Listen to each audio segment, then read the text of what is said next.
ప్రభు అయిన యేసు క్రీస్తు ప్రశస్త నామంలో ఈ గుడారాల పండుగలో పాలు పొందిన అందరికీ హోసనా మినిస్ట్రీస్ తరపున హృదయపూర్వకమైన వందనాలు తెలియపరుస్తున్నాను. అందరికీ వందనాలు. ప్రభు మిమ్మల్ని ఆశీర్వదించి దీవించునుగాక. హల్లెలూయా. చాలా సంతోషం. మరి చివరి రాత్రికి మనం చేరుకున్నాము. ప్రారంభించడమే మనకు తెలుసు. మరి ఈ ఆత్మీయ అంతరిక్షంలో అనుదినం అనుక్షణం మరి ప్రభు ముఖాన్ని చూస్తూ దేవుని స్వరాన్ని ఆలకిస్తూ ఆయనను గూర్చి ఆలపిస్తూ కాలం గడుపుతూ ఉన్నాము. మరి శ్రేష్టమైన ఈవులు ఎన్నో పొందుకుంటూ ఈ చివరి కూడికకు మనం చేరుకున్నాం. రేపు మధ్యాహ్నంతో ఈ గుడారాల పండుగలు ముగించబడతాయి. దిగ్విజయంగా మన ప్రాంతాలకి మనం చేరుకోబోతూ ఉన్నాం. ప్రియులారా, వెళ్ళాము వచ్చాము అని కాకుండా ఇక్కడి నుంచి కూడి ఉన్న అందరూ కూడాను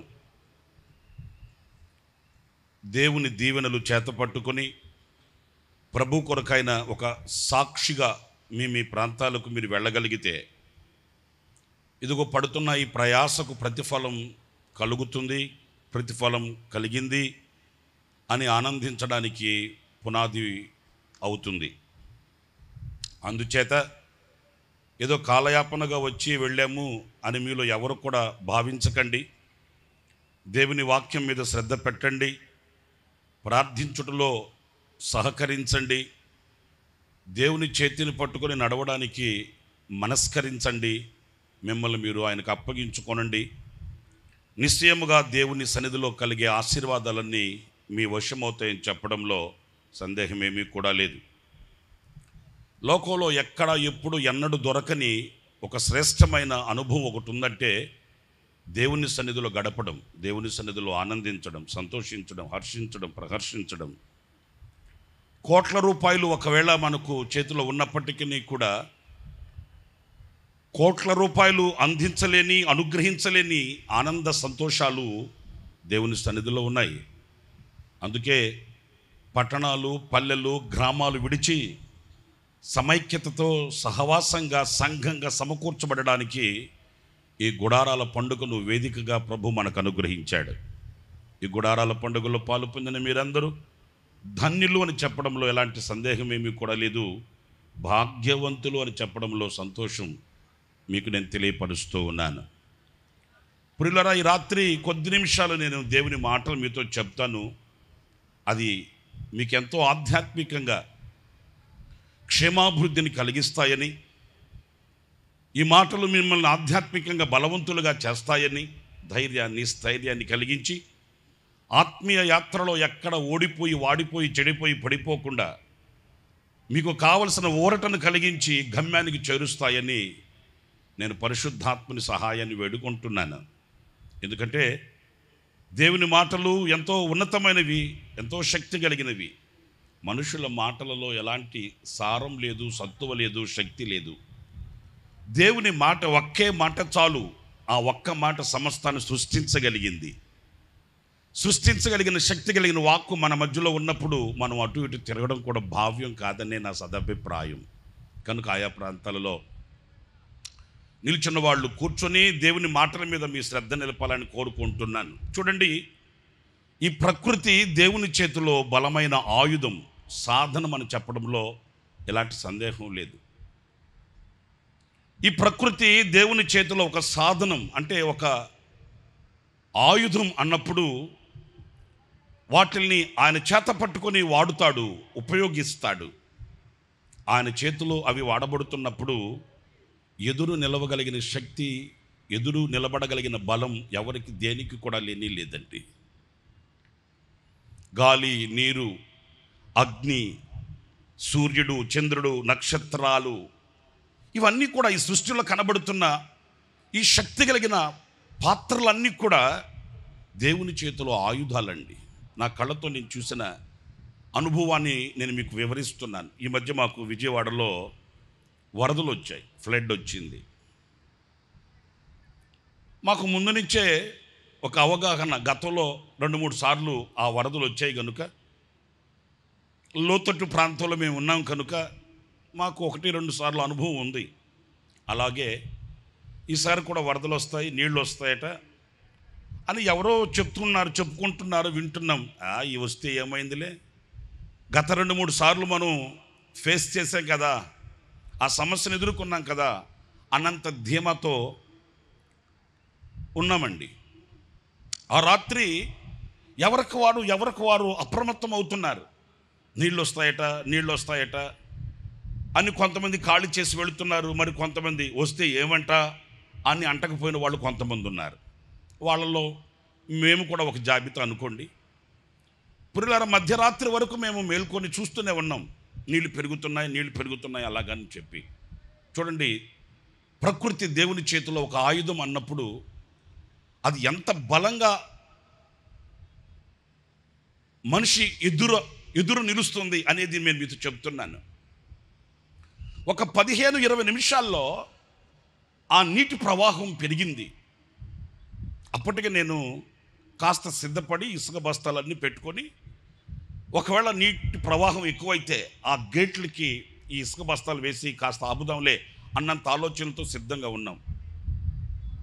ఓ 10-15 నిమిషాలేనండి, కళ్ళతో చూస్తున్నాం, ప్రవాహం పెరిగిపోయింది. ఒక్కసారిగా దాడి చేయడం ప్రారంభించింది. వెంటనే మేమంతా ఇసుక బస్తాలు తీసుకెళ్ళి ఐరన్ గేట్లు, ఇనప గేట్లు వేసి ఆ ఇనప గేట్లకి ఇసుక బస్తాలు అడ్డేసామండి. పిల్లలు, నేను ఒక మాట చెప్తాను వినండి. ఆ నీటి ప్రవాహం ఆ ఇసుక బస్తాలు అడ్డుగా వేసిన ఆ గేట్లకు తగులుతుంటే ఆ ఐరన్ రాడ్స్తో చేయబడిన ఆ ఇనప గేట్లు గడగడ వణికిపోతున్నాయండి. ఘోష ఏది వితిన్ మినిట్స్లో, ఏదో 2-3 రోజులు, గంట 2 గంటలు కాదండి, నిమిషాలలో ఆ నీటి ఎద్దడి, ఆ నీటి ప్రవాహం ఆ ఇనప గేట్లకు తాగుతూ ప్రవహిస్తుంటే ఆ ఇనప గేట్లు గడగడ వణికిపోతున్నాయి. ఘోష శబ్దం వినబడుతుంది. ప్రియులారా, అక్కడ నిల్చొని నేను అదే ఆలోచించానండి. శక్తి కలిగిన వాడు, బలము కలిగిన వాడు, వీరుడు, శూరుడు అని మీసాలు మెలేసి కాలు రగరేస్తాడు మనిషి. కానీ ప్రకృతి వికృతిగా మార్చబడితే, ప్రకృతి దాడి చేస్తే, ఈ ప్రకృతి దేవుని చేతిలో ఆయుధముగా ఉన్నప్పుడు ఆ ఆయుధముగా ఉన్న ఆ ప్రకృతిని ఎదిరించగలిగిన ఆ శక్తి ఎవరికొంది? అది ఆలోచన కలిగింది. ఈ రాత్రి నేను మీతో కూడా చెప్తాను వినండి. ఈ ప్రకృతిలో కనబడుతున్న ఈ ఆయుధాలన్నీ ఎవరు చేశారు? ఎవరి చేత సృష్టించబడ్డాయి? వీటికే ఇంత శక్తి ఉంటే, ఇంత సామర్థ్యత ఉంటే, ఇంత బలము, ఇంత శక్తి ఈ ప్రకృతిలో ఉన్న వాటికి ఉంటే, వీటిని కలిగించిన శక్తి కలిగిన దేవుని యొక్క సామర్థ్యత ఏంటి అనే ప్రశ్న ప్రతి అంతరంగాన్ని తాకాలండి. మనం చాలాసార్లు చెప్పుకుంటుంటాం, సృష్టికర్తను మరచి సృష్టిని ఆరాధించుతున్న ప్రజలు ఉన్నారు కదా అనే మాట. సృష్టికర్తను ఎందుకు మరచారు? సృష్టికర్తను ఎందుకు మరవవలసి వచ్చింది? సృష్టికర్త యొక్క వాల్యూ, సృష్టికర్త యొక్క శక్తి సామర్థ్యతలు, ఆయనలో ఉన్న బల పరాక్రమములు, శూరత్వం ఏంటో తెలియక సృష్టికర్తను విడిచి సృష్టిలో ఉన్న వాటిని నమ్ముకునే ప్రజలు మనకు కనిపిస్తున్నారు.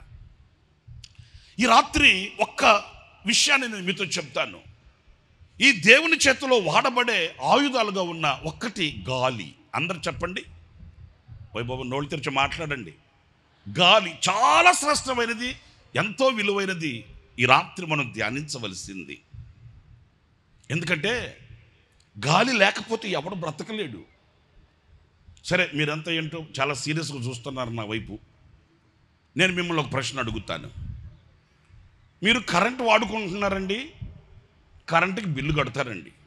కట్టకపోతే ఏం చేస్తారండి? ఏం చేసేదే ఉందండి, పీకేస్తారండి. అంతే దానికి సమాధానం. మీరు కరెంటు వాడుకుంటారు, బిల్లు కడతారు. ఫోన్ వాడుతారు, బిల్లు కడతారు. గ్యాస్ వాడుతారు, బిల్లు కడతారు. వాడుకున్న ప్రతిదానికి బిల్లు కడతారు. మరి పుట్టినప్పటి నుంచి ఈనాటి వరకు ఏనాడైనా మీరు వాడుకున్న గాలికి బిల్లు కట్టారండి? ఏం మాట్లాడారంటే ఇప్పుడు చిరునవ్వుతో సమాధానం చెప్తున్నారు నాకు. మరి ఏనాడైనా మీరు బిల్లు కట్టలేదని పీకి పడేశాడండి? పీకేస్తుంటే సమాధుల తోటలో మన అడ్రస్ ఉండేది. సమాధి మీద ఒక రాయి పెట్టి జననం మరణం డేట్ వేసి ముద్దుగా సంవత్సరానికి ఒకసారి వచ్చి సున్నం కొట్టి సుందరంగా మన పేరు చెప్పి దమ్ బిర్యానీ చేసుకుని తింటారు వాళ్ళు. ఇక అంతే జరిగేది.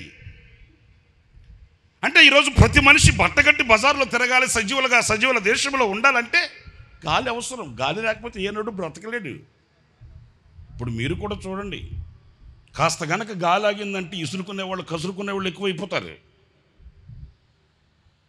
ఈరోజు ఉదయమే చూస్తే నేను వేదిక మీద నుంచి ఒక ఆయన భోంచేసే పళ్ళని తీసుకొచ్చుకొని పళ్ళు తీసుకుంటున్నాడు.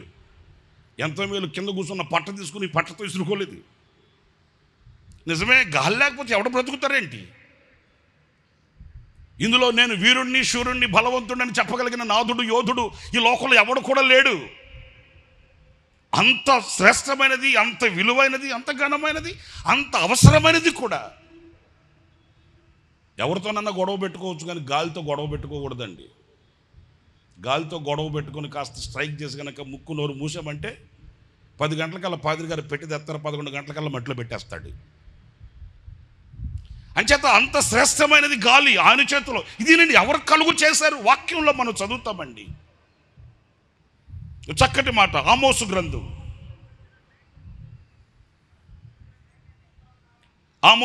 4వ అధ్యాయం 13వ వాక్యంలోని మాటలు, పర్వతములను రూపించువాడును గాలిని పుట్టించువాడును ఆయనే. చప్పట్లు కొడతారా గట్టిగా ఒకసారి? Very good, very good. మీ స్పందనకి నా హృదయపూర్వకమైన వందనాలు. గాలిని ఆయన పుట్టించాడంట. అంటే ఈ గాలికి సృష్టికర్త ఎవరు అనంటే మనం ఆరాధించే మన ప్రభువు అట. ప్రియ దేవుని బిడ్డలారా, నాకు ఒక్క చిన్న ఆలోచన ఈ వాక్యంలో కలిగింది. ఆయన చేత సృష్టించబడిన చేయబడినవి చాలా ఉన్నాయి, ఎన్నో ఉన్నాయి. ఆయన నోటి మాటతోని కలుగు చేశాడు. ఈ గాలిని గూర్చి, ఈ గాలిని ఆయన సృష్టించడంలో గల కారణాలేంటి? దేవుని కార్యాలు ఎప్పుడు కూడా నిష్ఫలము కానే కావు, నిరర్ధకం కానే కావండి. నేను మరలా రిపీట్ చేస్తున్నా, దేవుని కార్యాలు ఎప్పుడు నిష్ఫలము కావు, నిరర్ధకము కావు. ప్రభువా దీన్ని ఎందుకు చేసావయ్యా అంటే, అదేరా నాకు కూడా అర్థం కావట్లేదు, ఎందుకు చేశాను, సరే విడిచిపెట్టాయి అనే మాట ఆయన నోట రానే రాదు. నిష్ప్రయోజనంగా, నిరర్ధకంగా, వ్యర్థంగా ఏది చేయబడలేదు. చేసేవాడు కూడా కాదు ఆయన. ఒక కార్యం చేశాడు అని అంటే అందులో ఎంతో ఆశీర్వాదం, ఎంతో శ్రేయస్కరమైన దీవెన దాచబడి ఉన్న సత్యం మనం గ్రహించాలండి. ఏది నిరర్ధకం కాదు అన్నప్పుడు ఈ గాలిని ఆయన కలుగు చేసిన విధానం దేని కొరకు? మీకు ఇంకొక వాక్యం కూడా నేను చూపిస్తాను. 135వ కీర్తన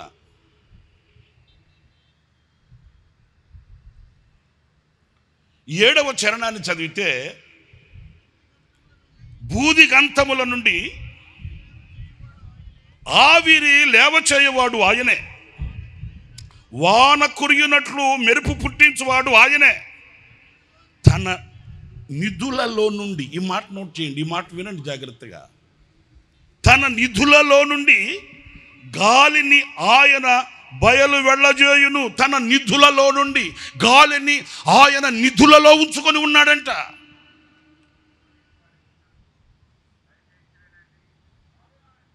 మనము కదా కొన్ని శ్రేష్టమైన వాటిల్ని, ఘనమైన వాటిల్ని, విలువైన వాటిల్ని దాచుకున్నట్లుగా ఆయన తన నిధులలో వాటిల్ని దాచిపెట్టి ఉన్నాడట. దానిని ఆయన బయలు వెళ్ళజేయుచున్నాడట, గాలిని ఆయన. ఇంకొక వాక్యం కూడా ఇర్మియా గ్రంథం 51వ అధ్యాయం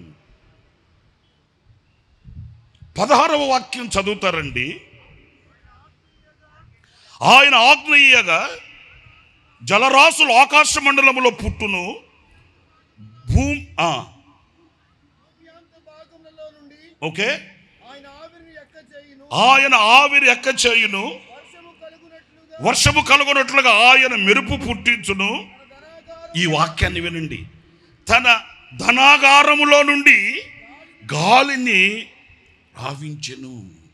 తన ధనాగారములో అంటే ఈ వాక్యాలన్నీ ఏం చెప్తున్నాయి అని అంటే, గాలి మీద ఆయన అంత శ్రద్ధ పెట్టాడు.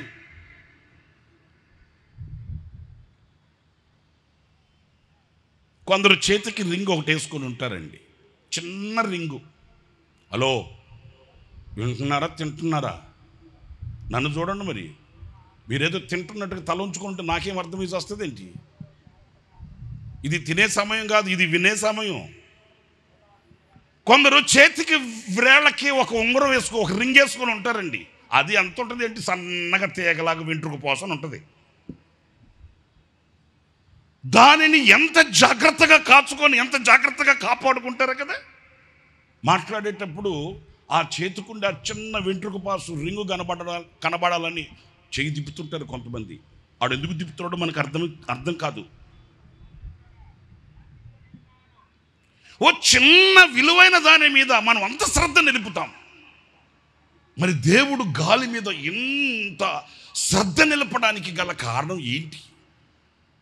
ఆయన ధనాగారంలో ఉంచి ఉన్నాడంట, ఆయనే దానిని కలుగు చేశాడట, ఆయనే దానిని రాజయిస్తున్నాడంట, దానిని ఆయన రిలీజ్ చేస్తున్నాడు. ఇవి ఈ గాలి మీద ఆయన చూపిన ఆ శ్రద్ధ మనకు ఎంత పాఠాన్ని నేర్పుతుందండి. ఎందుకు ఈ గాలిని ఆయన సృష్టించి తన ధనాగారములో పెట్టుకొని ఉన్నాడు అనంటే, ఈ గాలి వలన కలిగే కొన్ని ఆశీర్వాదకరమైన అనుభవాలు నేను మీతో చెప్తాను. ఓసారి అంటే మొదటిగా మనకందరికీ సులువుగా మనందరికీ చాలాసార్లు తలపోసుకున్న ఒక చరిత్ర చెప్తాను. ఈ మొదటి అనుభవంలో ఇశ్రాయేలీలు ఐగుప్తులో నుంచి బయలుదేరి పాలు తేనెలు ప్రవహించు దేశమైన కనానుకు వెళుతున్నారండి. ఈ ఐగుప్తులో వాళ్ళు పడ్డ అగచాట్లు అన్నీ ఇన్ని కాదు. నేను చెప్పేదేముంది, మీరు చదువుకుంటుంటారు, అప్పుడప్పుడు కలలు కంటుంటారు, అప్పుడప్పుడు కనులు ముందుకు తెచ్చుకుంటుంటారు. ఈ ఐగుప్తు అనే ఈ బానిసపు కట్లలో నుంచి విమోచించి, ఈ ఐగుప్తు అనే పాపపోయిష్టమైన ఈ ఊపిలో నుండి ప్రభు వారిని లేవనెత్తి పాలు తేనెలు ప్రవహించు దేశమైన కనానుకి ప్రభు వారిని నడిపించి తీసుకుని వస్తున్నాడు. వాళ్ళు నడిచి వెళుతున్నారు, ఆనంద యాత్ర అనుకుంటూ పాడుకుంటూ. బహుశా ఆ రోజు కూడా ఇలాగే ఉండుంటుంది పరిస్థితి. ఎందుకంటే వాళ్ళు కూడా తక్కువేమీ కాదు, మనకంటే ఎక్కువేమీ కాదు. ఇలాగే ఉండుంటుంది పరిస్థితి, కాల్బాలం. వీళ్ళంతా పాలు తేనెలు ప్రవహించు దేశమైన కనానుకి సాగి వెళుతున్నప్పుడు ఆశ్చర్యకరమైన సంగతి ఏంటంటే, వాగ్దానాలు బాగానే ఉన్నాయి, దేవుని మాటలు సుందరంగానే ఉన్నాయి.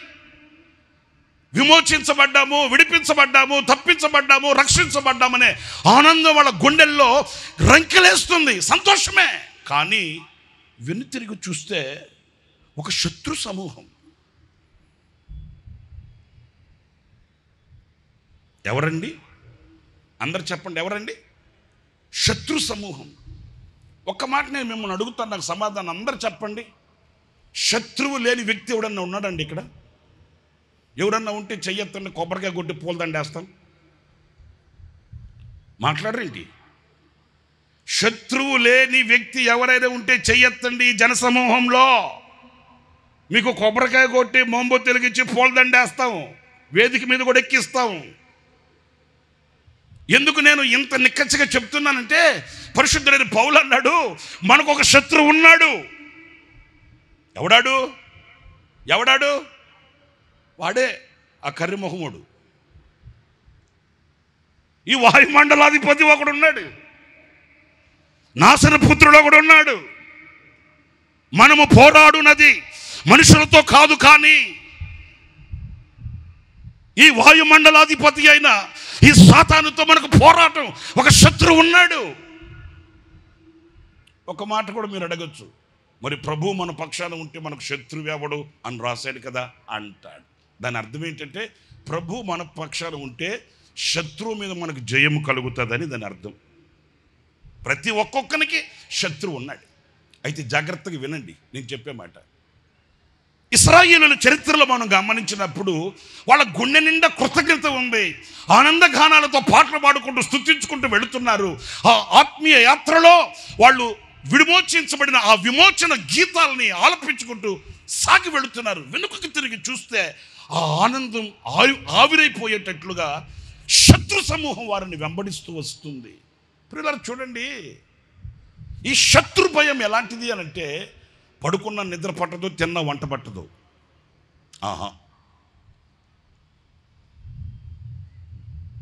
ఎంత ఉన్నా ఎంత తిన్నా ఏదో తెలియని ఒక ఆందోళన ఆ హృదయంలో నిలిచి ఉన్నప్పుడు ఆ వ్యక్తిలో ఉన్న శాంతి సమాధానాలు కరువైపోతాయి, దూరమైపోతాయి. ఎండిన చెట్టుల మోడుబారిన మొక్కలాగా నిలిచిపోవలసిన దుస్థితి శత్రు భయంలో ఉంటుందండి. కలత నిద్రపోతూ కంటున్న కలలలో కూడా ఆవేదన ఆందోళన హృదయాన్ని కమ్మివేస్తుంటే అల్లల్లాడిపోతూ తల్లడిల్లిపోతున్న బ్రతుకు గుండె గుప్పెట్లు పట్టుకుని బ్రతకవలసిన స్థితిగతులు ఉంటాయండి. అదే ఆ రోజు ఇశ్రాయేలీయులకు కూడా అయ్యో దేవుడు గొర్రెపిల్ల రక్తం చేత మమ్మల్ని విమోచించాడు, మా బానిసపు కట్లు తెంచాడు, ఈ ఐగుప్తులో నుంచి మమ్మల్ని విమోచించి తీసుకుని వస్తున్నాడు. కానీ మా గుండెల్లో ఈ ఆవేదన ఏంటి, ఈ శత్రు సమూహాల యొక్క అలజడి ఏంటి, ఈ శత్రు సమూహాల యొక్క విజృంభణ మా పైన ఇంకెంతకాలం? ఇదిగో ఇది ఇశ్రాయేలీయుల పరిస్థితి. ప్రియులారా వాక్యంలో మనం చదువుతాము, వాళ్ళు ఎర్ర సముద్ర మార్గానికి వచ్చారంట. ఇంకా ఆశలన్నీ అడియాశలైపోయాయి. ఇశ్రాయేలీయుల గుండెల్లో ఉన్న నిరీక్షణ నిరుత్సాహమైపోయింది. నిరసల్లిపోయి కృంగిపోయి అలాగే కూలబడిపోయారు. ఇక బట్టగట్టి బజార్లో తిరిగే రోజులు అయిపోయాయి. ఎందుకంటే వెనుక చూస్తే శత్రువు, ముందు చూస్తే సాగరం, సముద్రం. ఈ ప్రకృతి ఆటంకాలని, ఈ శత్రు భయాలను మనం జయించి మరలా బట్టగట్టి బైబిల్ పట్టుకుని బజార్లో తిరిగే రోజులక లేవు, అయిపోయింది. మన చరిత్ర ఇంతటితో సమాప్తమైపోయిందని కృంగిపోయిన ఇశ్రాయేలుల చరిత్రలో మనం గమనించవలసింది ఏంటో తెలుసండి. చక్కటి మాట వ్రాయబడి ఉంది. మోషే ప్రార్థిస్తున్నప్పుడు ప్రభు అన్నాడు, ఎందుకయా ఓ ఊరకనే కంగారు పడతారు, ఎందుకు మీరు? నీ చేతిలో ఏముంది? కర్ర ఒక్కటి ఉంది, మరి ఆ కర్ర చాపు. ఓకే, ఇది దృశ్యంగా కంటికి కనబడుతున్నదే. దేవుని వాక్యంలో మనం గమనించినప్పుడు సముద్రం పాయలైపోయిందంట.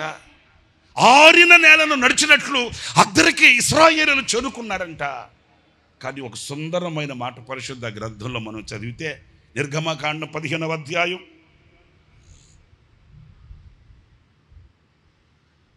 10వ వాక్యాన్ని చదువుతారు. నీవు నీ గాలిని విసరచేసితివి. ప్రియులారా చూడండి, నీవు నీ గాలిని విసరచేసితివి, సముద్రము వారిని కప్పెను, వారు మహా అగాధమైన నీళ్లలో సీసము మునిగిపోయినట్లుగా శత్రువులు మునిగిపోయారంట. గట్టిగా చప్పట్లు కొట్టండి. Very good, very good, very good. దేవునికి మహిమ కలుగు గాక. పిల్లల నా అంతరంగంలో ఒక ఆనందాన్ని కలిగించిన విషయం ఏంటంటే, ఒక సీసం కదా నీటి మీద మునిగిపోయినట్లు వాళ్ళు మునిగిపోయారట. ఎందుకని? ఆ సముద్రము మీదకి ఆయన ఒక గాలిని పంపాడంట. ఒకవేళ ఇంకెవరినైనా ఇంక దేన్నైనా పంపించుంటే ఎట్లా ఉండేదో నాకు తెలియదు. మీరు థింక్ చేయండి, మీరు ఆలోచించండి. ఈ ఆత్మీయులను వెంటాడుతున్న ఈ శత్రువులు ఇంకెంతకాలం? సాగి వెళుతున్న ఆత్మీయులను ఆటంకపరిచే ఈ శత్రు సమూహాలు ఇంకెంతకాలం? తగు కాలం వచ్చింది, తగు సమయం వచ్చింది. ఇప్పుడు ఆయన తన ధనాగారములో దాచబడి ఉన్న ఆ గాలిని ఆ సముద్రం మీదకి పంపాడట. ఈ గాలి వెళ్ళి ఆ సముద్రాన్ని కెరటము వల్ల రేపితే ఈ సముద్ర జలాలు వాళ్ళ మీద విరుచుకపడ్డాయి. సీసము కదా, సీసం నీటిలో ఎలా వేస్తే మునిగిపోతుందో అంతు లేకుండా అగాధానికి వెళ్ళిపోయాడట శత్రువు. ఈ వాక్యంలో నేను మీతో ఒక మాట చెప్పనా? కొన్ని సందర్భాలలో మన మనసు కూడా ఊగిసలాడుతుంటుంది, మన మనసు కూడా విసిగిపోతుంటుంది, మన మనసు కూడా నిమ్మలంగా కుదుటిగా ఉండలేని కలవరాలలో కన్నీళ్లు కారుస్తుంటుంది. ఎందుకంటే మన మీద దాడి చేసే పరిస్థితులు.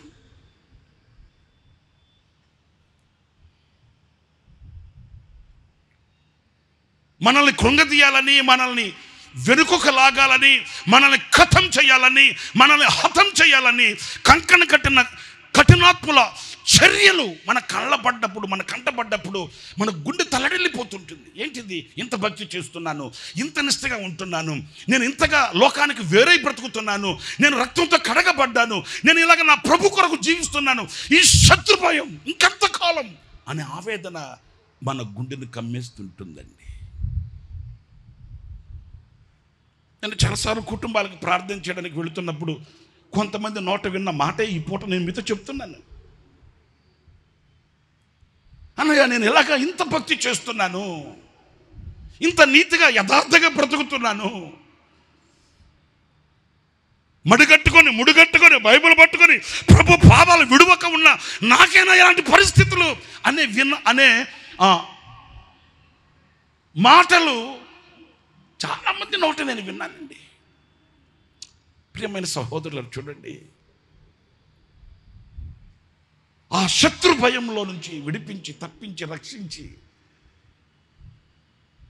ఇక ఎన్నటికీ ఆ శత్రువు కంటికి కనబడకుండా చేయడానికి దేవుడు ఒక గాలిని పంపినట్లుగానే మన బ్రతుకుల్లో కూడా ఒక గాలిని ఆయన పంపిస్తాడు. ఒక గాలి మన మీద విసురుతుంది. ఆ గాలి మన మీద విసరబడినప్పుడు, ఆ గాలి మన దగ్గరకు వచ్చినప్పుడు, ఆయన గాలిని పంపినప్పుడు ఇక నీ జీవితంలో కనబడే ఆ శత్రువు నామరూపాలు లేకుండా సీసము మునిగిపోయినట్లుగా మునిగిపోవడం ఈ మన కళ్ళుతో మనం చూడగలుగుతాము. నిశ్చయముగా దేవుడు అలాంటి శక్తి కలిగిన కార్యం చేయడానికే మన కొరకు ఒక గాలిని ఆయన సృష్టించి ఉన్నాడు. చప్పట్లు కొడదాం గట్టిగా, హల్లెలూయా, హల్లెలూయా. ప్రియ సహోదరులారా, ఎప్పుడు ఎన్నడూ కూడా కృంగిపోయి సతికిలబడిపోయి నా బ్రతుకి ఇంతే, నా జీవితం ఇంతే, ఇవి తప్పవు, ఇవి నాకు పుట్టుదల నుంచి వచ్చినవి అని అలజడిపాలు కావాల్సిన అవసరం లేదు. కానీ ఈ రాత్రి ఎవరు ఏ పరిస్థితులలో, ఎవరు ఏ స్థితిగతుల మధ్య, ఎలాంటి అలజడుల మధ్యలో ఒకవేళ ఇదిగో ఈ సభలో కూర్చొని లైవ్ ద్వారా ఈ మాటలు వింటున్నప్పటికీ కూడా ఈ రాత్రి నేను చెప్పగలిగింది ఒక్కటే, ప్రభుని మనం అడగగలిగింది కూడా ఒకటే, నాయనా ఆనాడు ఇశ్రాయేలీల కొరకు నువ్వు పంపిన ఆ గాలిని ఈ రాత్రి మా కొరకు నువ్వు పంపు ప్రభు అని నువ్వు అడగగలిగితే, ఆనాడు ఇశ్రాయేలీలు మోషే కదా ప్రభు సన్నిధిలో అర్జించినట్లు, కోరుకున్నట్లుగా, ప్రార్థించినట్లుగా ఈ రాత్రి ఆయన పాదాలు పట్టుకొని నీవు కోరుకోగలిగితే నీ శత్రువులను సీసం కదా మునిగినట్లు ముంచివేయగలిగిన దేవుడు, నీవు వెనుకకు తిరిగి చూస్తే నీ కంటి చూపు మేరలో శత్రువు కనబడని ఒక నెమ్మదిని, విశ్రాంతిని, ప్రశాంతతను అనుగ్రహించు దేవుడు నిశ్చయముగా మన మధ్యలో ఉన్నాడు. ఆయన పేరు నజరేయుడైన యేసు. స్తోత్రం కలుగుగాక. ఈ మొదటి అనుభవంలో నేను మీతో చెప్పగలిగింది ఏంటంటే, శత్రువుని హతమార్చడానికి ఆయన గాలిని పంపినట్లు, గాలిని సృష్టించినట్లు, గాలిని తన ధనాగారములో దాచి ఉంచినట్లు ఈ వాక్యంలో మనం చూడగలుగుతాం. ఇక రెండో విషయానికి వెళ్ళిపోదాం. త్వరగా కొన్ని విషయాలు నేను మీతో చెప్తాను. రెండవ అనుభవం ఏంటంటే, ఈ ఇశ్రాయేలీలు, జాగ్రత్తగా వినండి, ఈ ఇశ్రాయేలీలు తక్కువనులు కాదండి. వీళ్ళు ఎలాంటి వాళ్ళంటే, ఆనందం వచ్చినా వీళ్ళని పట్టుకోలేము, దుఃఖం వచ్చినా వీళ్ళని పట్టుకోలేము. ఈ జాబితాకి చెందిన వాళ్ళు మెజారిటీనే ఉంటారండి, మైనారిటీ కాదండి. కొంతమందికి ఆనందం వచ్చినా పట్టుకోలేము, దుఃఖం వచ్చినా తట్టుకోలేము. లోకం ఏకం చేసేస్తారు, లోకుల్ని కాకులు చేసేస్తారు, నింగి నేల ఒకటి చేసేస్తారు, ఇక లోకంలో ఉన్నదంతా శూన్యమే అని మన కళ్ళకు కట్టొచ్చినట్లుగా చూపిస్తారు. ఈ జాబితాకి చెందిన వాళ్ళే ఇశ్రాయేలీలు. ఈరోజు కూడా మనకు చాలా ఎక్కువగానే కనిపిస్తారు. వీళ్ళకి ఒకరోజు ఒక ఆశ కలిగిందండి. ఉంటాయి, ఆశలు అందరికీ ఉంటాయండి. వాళ్ళకు కూడా ఒక ఆశ ఏంటంటే, ఏంటిది, పాలు తేనెలు ప్రవహించు వాగ్దాత దేశానికి ప్రభు మనల్ని నడిపిస్తాడంటే అన్నీ విడిచిపెట్టి అన్నీ వదులుకొని వచ్చేసాం. మరి ఈ యాత్రలో చూస్తే తిన్న తిండే ఎంతకాలం తింటాం అయ్యా బాబు, తిన్న తిండే ఎంతకాలం తింటాం? తిని తిని తిని తిని తిన్నదే తిని తిన్నదే తిని తిన్నదే తిని ఇక విరక్తి కలిగిపోయింది మాకు అని ఇప్పుడు వాళ్ళ హృదయంలో కలిగిన ఆశ ఏంటో తెలుసండి, మాకు మాంసం కావాలి అని వాళ్ళు ఆశించారంట. ఏం కావాలండి? బాబు నోళ్ళు తెరిచి మాట్లాడచ్చుగా, ఏమంత సీరియస్ అయిపోయారేంటి? గట్టిగా చెప్పండి, ఏం కావాలండి? ఏం కావాలండి? ఓకే, యమ సిగ్గుపడిపోతూ చెబుతున్నారు మాంసం అని. ఎందుకంటే ఇప్పుడు మాకు పెడితే మేము వద్దన్నామా అన్నట్టు. ఈ మాట మనం చూస్తే మనకు కూడా ఆశ్చర్యం కలుగుతుంది. ఎందుకంటే వాళ్ళు ఏమి తక్కువ జనం కాదు, కొద్ది మంది కాదు, కొంతమంది ఏమి కాదు, లక్షల కాల్బాలు. వాళ్ళు గుడారాల దగ్గర కూర్చొని ఏడుస్తుంటే నాయకుడైన మోషేకి ఆ దృశ్యం చూసి విసిగెత్తిపోయాడంటండి.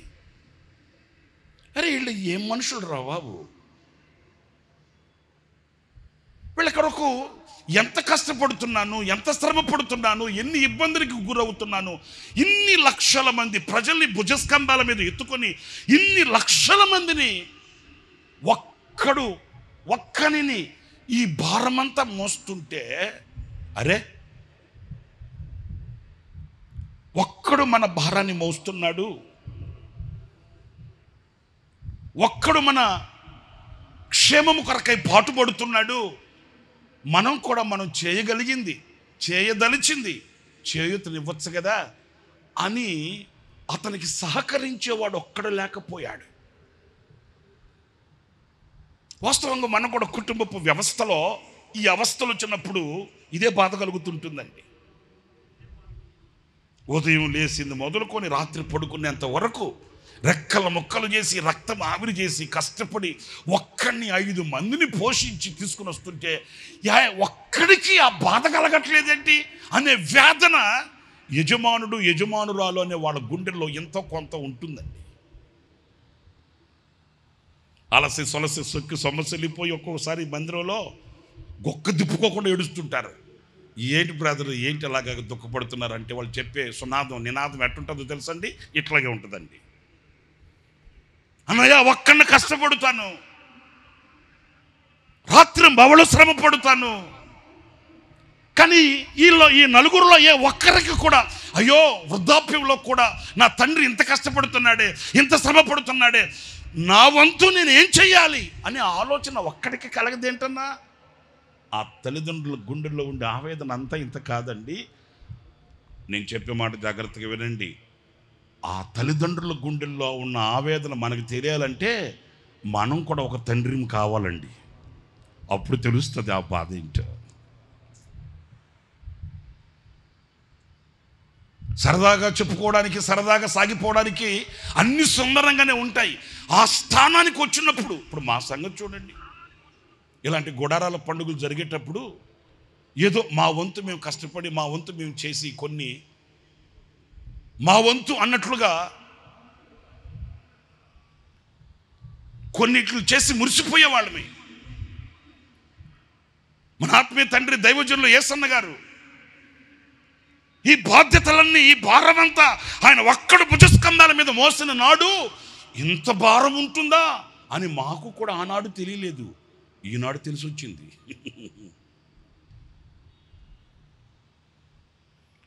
ఆనాడు ఆ తండ్రి ఈ పిల్లలు పెరిగి పెద్దవాళ్ళై, ఈ పిల్లలు పెరిగి నా చేతికి కాస్త సహాయకరంగా ఏనాడు వస్తారు అని ఎంత ఆశ గుండెల్లో గూడు కట్టుకొని ఆయన ఎన్ని ఆశలతో మమ్మల్ని పెంచాడు అనేది ఇప్పుడు తెలుస్తుంది. ఆ విలువేంటో, ఆ బాధ్యత ఏంటో, ఆ భారం ఏంటో ప్రతి తల్లిదండ్రులకి ఉంటుంది.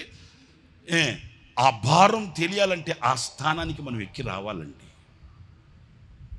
ఇశ్రాయేలీయులు కూడా ఆ రోజున వాళ్ళు కోరిన కోరిక ఏంటంటే మేము మాంసం తినాలి అని ఆశపడ్డప్పుడు మోషేకి విసుగెత్తిపోయింది, అలసిపోయాడు, విరక్తి చెందిపోయాడు. నేను చరిత్ర చెప్తున్నాను, తర్వాత మీరు చదువుకోండి బైబిల్లో. ఇప్పుడు అంతా మనం రెఫరెన్స్ చూసుకుంటూ పోతే టైం సరిపోదు, నేను చరిత్ర చెప్పేస్తాను. దేవుడు అన్నాడు, ఏంటి నీ విసుకేంటి, నీ కంగారేంటి, నీ కన్నీళ్ళేంటి, నీ కలతేంటి, ఏంటి అంటావేంటి? మరి తక్కువైన వాళ్ళు అంటండి, ఇంత గొప్ప జనానికి మాంసం కావాలంటే ఎన్ని ఎడ్లు చంపాలి, ఎన్ని గొర్రెలు చంపాలి, ఎన్ని చేపలు పట్టాలి, ఏం తక్కువ ప్రయాసమా ఇది అని తన బాధ, తన గోడంతా చెప్పుకున్నాడు దేవునితో. చెప్పండి మీరు, ఎవరితో చెప్పుకున్నాడండి? అయ్య బాబు, నోళ్ళు తెరిచి మాట్లాడరేంటి? ఎవరితో చెప్పుకున్నాడండి? గట్టిగా చెప్పాలి, ఎవరితో చెప్పుకున్నాడండి? మనం ఎవరితో చెప్పుకోవాలండి? 1 టౌన్ పోలీస్ స్టేషన్కి వెళ్ళి పోలీస్ కేసు పెడితే కుదరదు. 2 టౌన్ పోలీస్ స్టేషన్కి వెళ్ళి పోలీస్ కేసులు పెడితే కుదరదు. నీ గుండెల్లో ఉన్న గోడు, నీ మనసులో ఉన్న మదన పడుతున్న సమస్యలకి పరిష్కారం ఎక్కడ అంటే, నీకు పరిష్కారం చూపగలిగిన శక్తి కలిగిన దేవుని దగ్గరకు వెళ్ళి ఆయనకు చెప్పుకుంటే అక్కడ పరిష్కారం కలుగుతుంది. మరి మనకు అలాంటి అలవాటు లేదే. మనకి ఏదైనా వేదన కలిగితే సెల్ ఫోన్ చేతి పట్టుకొని చెల్లెమ్మకో, అన్నయ్యకో, అక్కయ్యకో, వదినమ్మకో, తమ్ముడికో, ఫ్రెండ్ కోసం ఎవరికో ఫోన్ చేసుకొని కాసేపు కనుక వాళ్ళతో మాట్లాడుకుంటే ఏదో తీరిపోయినంత, అది తీరేదేమి కాదు, అది ఊడేదేమి కాదు, అది ఉండేదేమి కాదు. చాలామందికి ఈ యొక్క అలవాటు ఉంటుందండి. ఎదురింటోళ్ళకి, పక్కింటోళ్ళకి, ముందింటోళ్ళకి కోసం పెట్టుకొని అలెగ్జాండర్ చరిత్ర చెప్పినట్టు చెబుతారు. చెప్పి చెప్పి చెప్పి చెప్పి చెప్పి సమస్యలు పోయి అక్కడి నుంచి లేచి వస్తారే కానీ సమస్య పరిష్కారం అవుతుందండి. నేను ఒక సేవకునిగా చెప్పగలిగిన సలహా ఏంటంటే, అన్ని గంటల సేపు నువ్వు మనుషుల దగ్గర కన్నులు కార్చి చెప్పుకునేది ఏంటో 10 నిమిషాల పాటు పరమ తండ్రి దగ్గరికి వెళ్ళి నీ గోడు చెప్పుకుంటే ఆకాశంలో నుంచి సమాధానం నీకు వెనువెంటనే దొరుకుతుంది కదా. ప్రార్థన ఆలకించగలిగిన, జవాబు ఇవ్వగలిగిన, సమస్యకు పరిష్కారం చెప్పగలిగిన అనంత జ్ఞాని అయిన, ఆలోచనకర్త అయిన ప్రభువుని విడిచి అంధకారంలో దోపుచులాడడం నీ అవివేకం కాదా అనే మాటకి మనమందరం కూడా సమాధానం చెప్పాలండి. మోషే తన గోడంతా చెప్పుకున్నాడు దేవునికి. ఏంటి ప్రభువా, వీళ్ళకి మాంసం కావాలంటాయా, ఎక్కడి నుంచి తెచ్చి పెట్టాలయ్యా నేను? అలాగని దేవుడు అన్నాడు, దానికి నీవు అంతా విసుగు చెందిపోవడం ఏంటి, అంత విరక్తి చెందిపోవడం ఏంటి? నీకు ఒకవేళ నీకు అసాధ్యమేమో కానీ నాకు సమస్తం సాధ్యమే కదా అంటూ ఒక చిన్న మాట నేను చదివిస్తాను. ఆ మాట మీరు చూడండి. సంఖ్యాకాండం 11వ అధ్యాయం.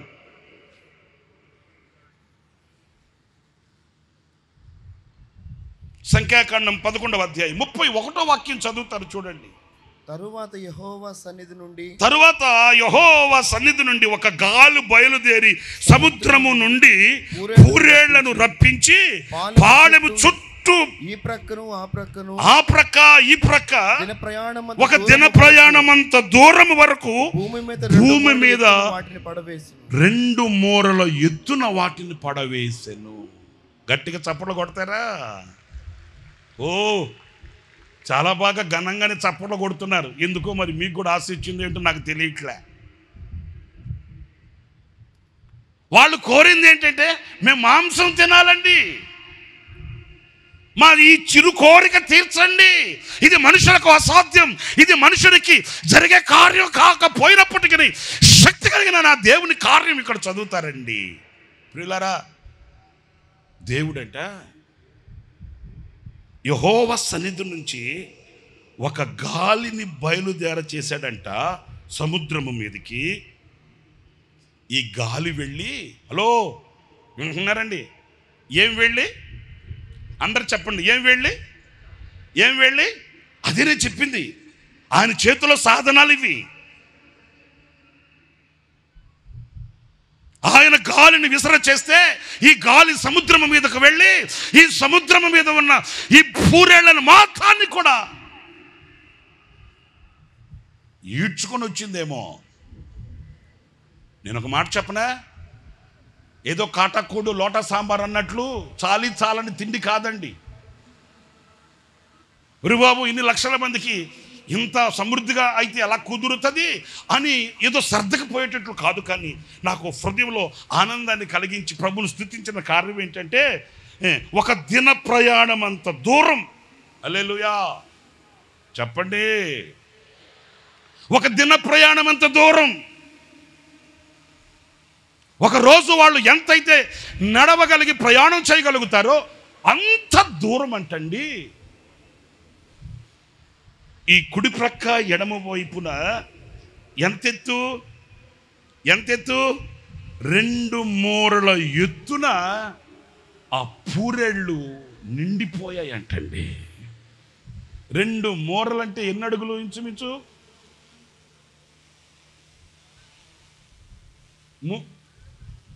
3 అడుగులు.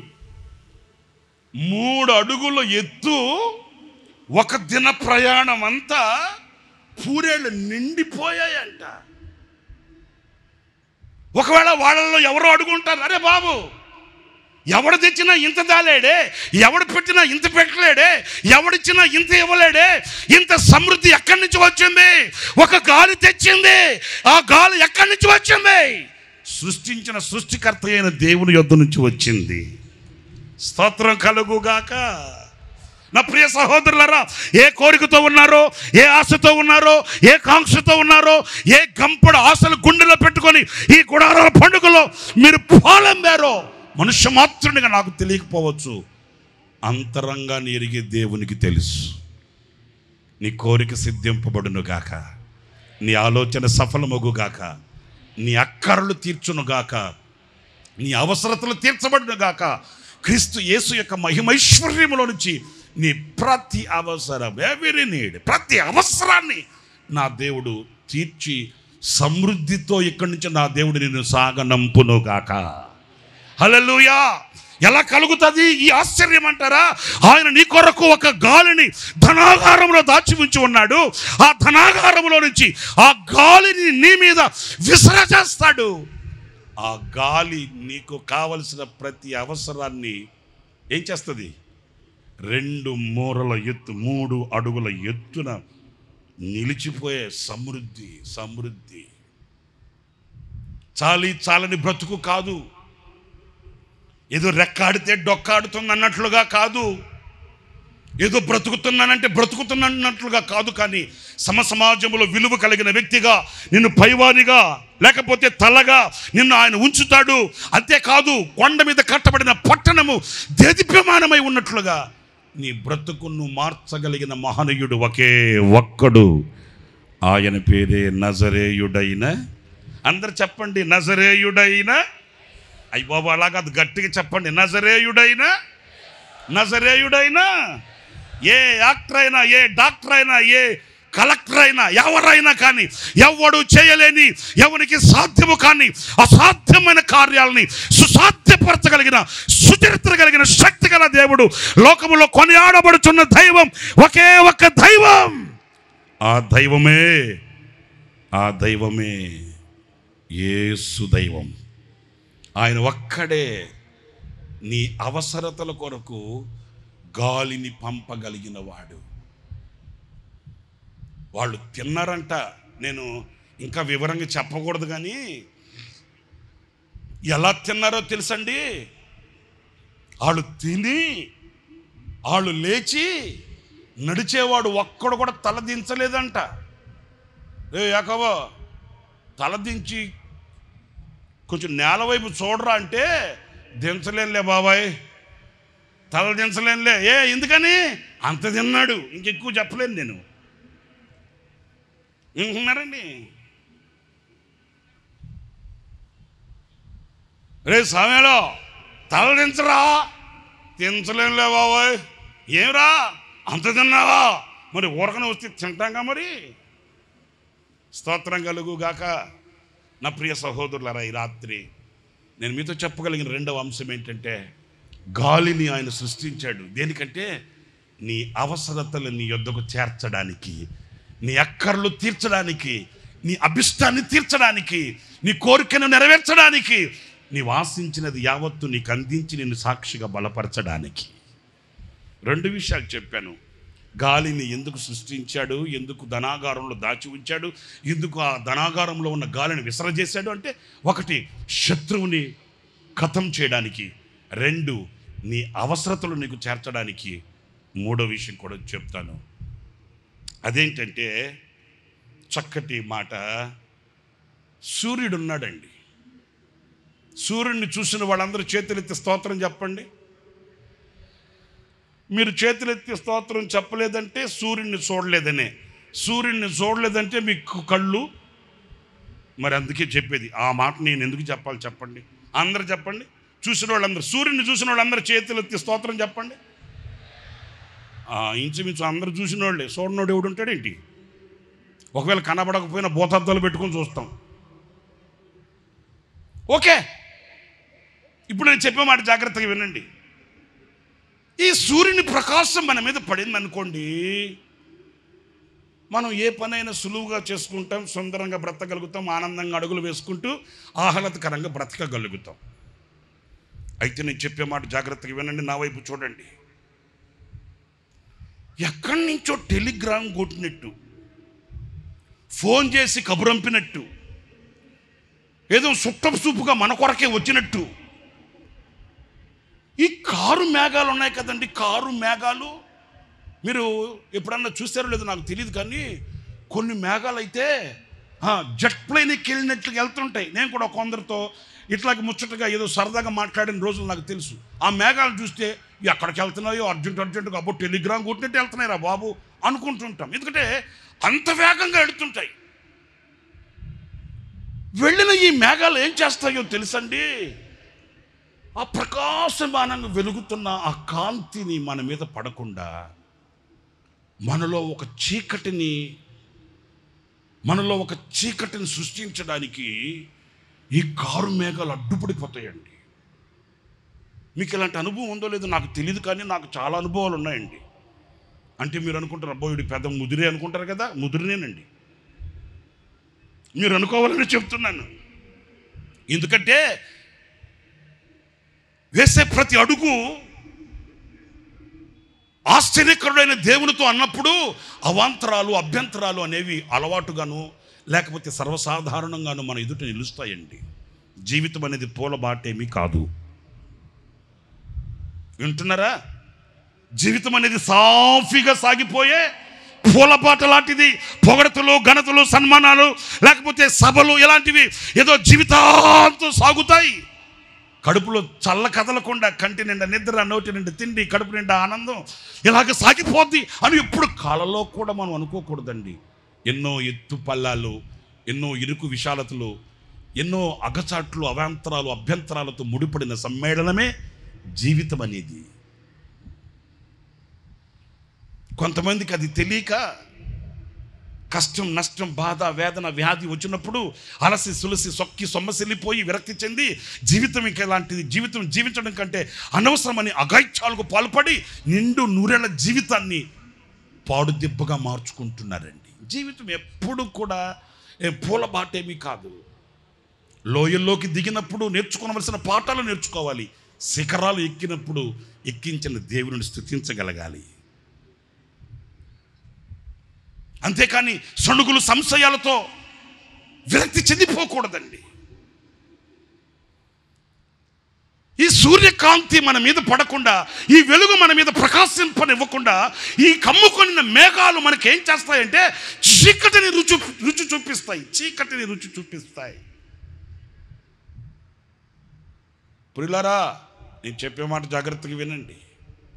దీనికి ఎవరు అతీతులు కాదండి.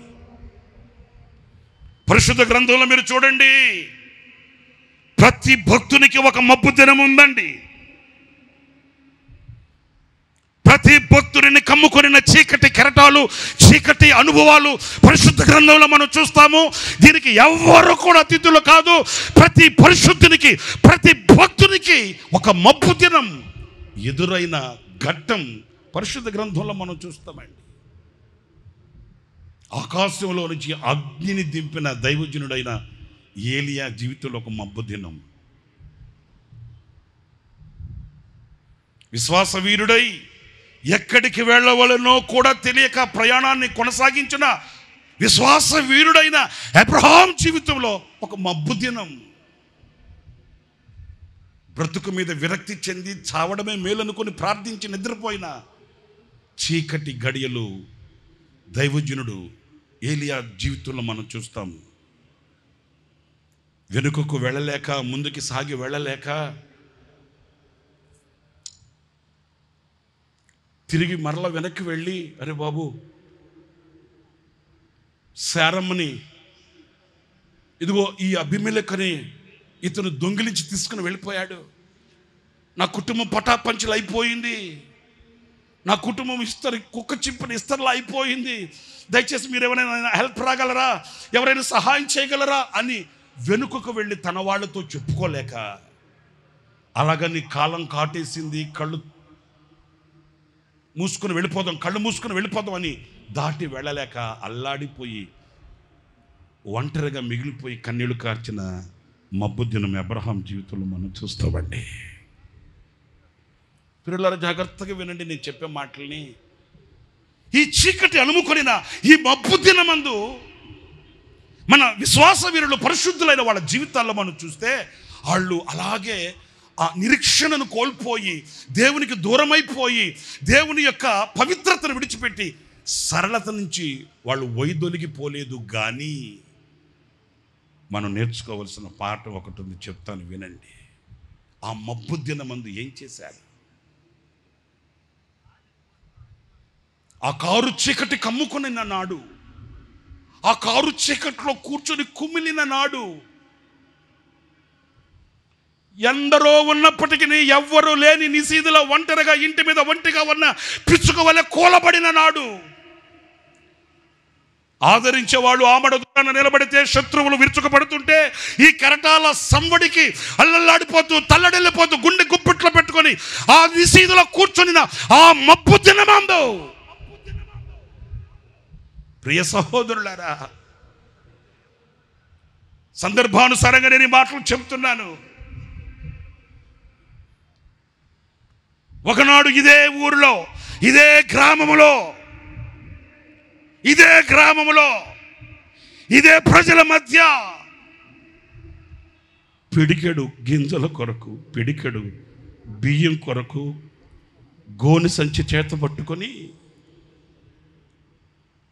నేను మరలా రిపీట్ చేస్తున్నాను ఈ మాట, పిడికెడు గింజలు, పిడికెడు బియ్యం కొరకు గోనె సంచి చేత పట్టుకొని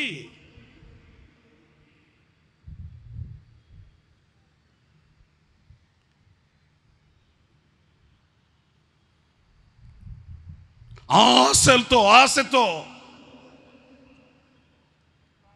సహాయం చేస్తారన్న కోరికతో అగచాట్లు పడిన ఊరే ఇదిగో ఈ ఊరు. ఆ గోనె సంచి చేత పట్టుకుని యవనుడే ఈ ఆశీర్వాదానికి కారకుడండి. ఇదే గ్రామంలో, ఇదే ఊరిలో, ఇదే ప్రజల మధ్య గొప్పెడు బియ్యం కొరకు సంచి చేత పట్టుకుని ఆ యవనుని దేవుడు దీవించిన దీవెనకు ప్రతిఫలమే ఈ రోజున ఈ సమృద్ధిగా ఈ ఊరిలో, ఇదే ప్రజల మధ్య, ఈ గ్రామంలోనే ఈ విస్తారమైన ఆశీర్వాదం ఆ దేవుడు కలిగించడానికి గల కారణం ఏంటి? ఆకలికి తట్టుకోలేక ఇదే అమరావతి రోడ్డు చింత చెట్ల కింద కూర్చొని చింత చిగురాకు తిని ఇదే అమరావతి నడి రోడ్లలో ఈ చింత చెట్ల కింద స్పృహ కోల్పోయి నురుగు కక్కుతూ పడిపోయిన ఆ యవనుని, ఆ సేవకుని యొక్క ఆశీర్వాదం యొక్క ఆ ఫలం ఇదిగో ఈ విస్తారమైన ఈ పంట మన కనులకు కనబడుతుంది. ఈ రోజున ఈ ఆశీర్వాదానికి కారణాలు ఏంటి ఆలోచించండి. ఇదే చోట కూలిపోయిన ఒక పాక అదే చోటుకి ప్రపంచపు నలుదిశల నుండి ప్రజల రాక, కూలిపోయిన పాకను చూచుకుంటూ కన్నీటి సాగరములో అల్లాడిపోతూ తల్లడిల్లిపోయిన ఆ కన్నీళ్లను చూచిన శక్తిగల దేవుడు దీవించిన దీవెనకు నిదర్శనమే ఈ కంటి చూపు మేరలో కనబడుతున్న ఈ ప్రభంజనం.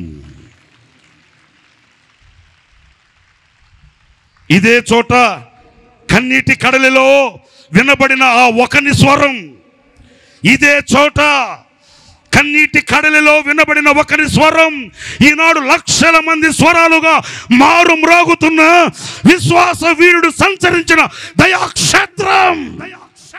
దీనికి కారణం ఆ ఒక్కని నోట పలుకబడిన ఆ శ్రేష్టమైన కీర్తన, ఆ ఒక్కని స్వరం. ఈనాడు లక్షల స్వరాలుగా మార్చబడిన దీవెన దయాక్షేత్రం. ప్రియ సహోదరులారా, ఈ ఆశీర్వాదం ఎవరిది? ఈ దీవెన ఎవరిది? ఈ ఆశీర్వాదపు జల్లులు ఎవరి కొరకు? అంతరంగం పులకరిస్తున్న ఆనందానికి నిదర్శనమే ఈ మూటలు మీ ముందు పెడుతున్నాను. ఎవనిదో కాదు, ఒక యవనునిది. నడుము కట్టి నడుము బిగించి పానార్పణముగా ప్రభు పాదాల దగ్గర రక్తం చిందించి ఆయన పరిచర్య కొరకై, ఆయన పరి కొరకై ఆఖరి వరకు వెలిగి విజయాన్ని చూచిన ఆశా దీపం విశ్వాస వీరుడు సంచరించిన ప్రాంతమైన దయాక్షేత్రం ఈరోజు దయతో మనల్ని చూస్తుంది, దయతో హక్కును చేర్చుకుంది. గుడారాల పండుగకు స్థలం లేదే. ఎక్కడ అంటే ఈ దయాక్షేత్రం చేతులు చాపి పిలిచింది.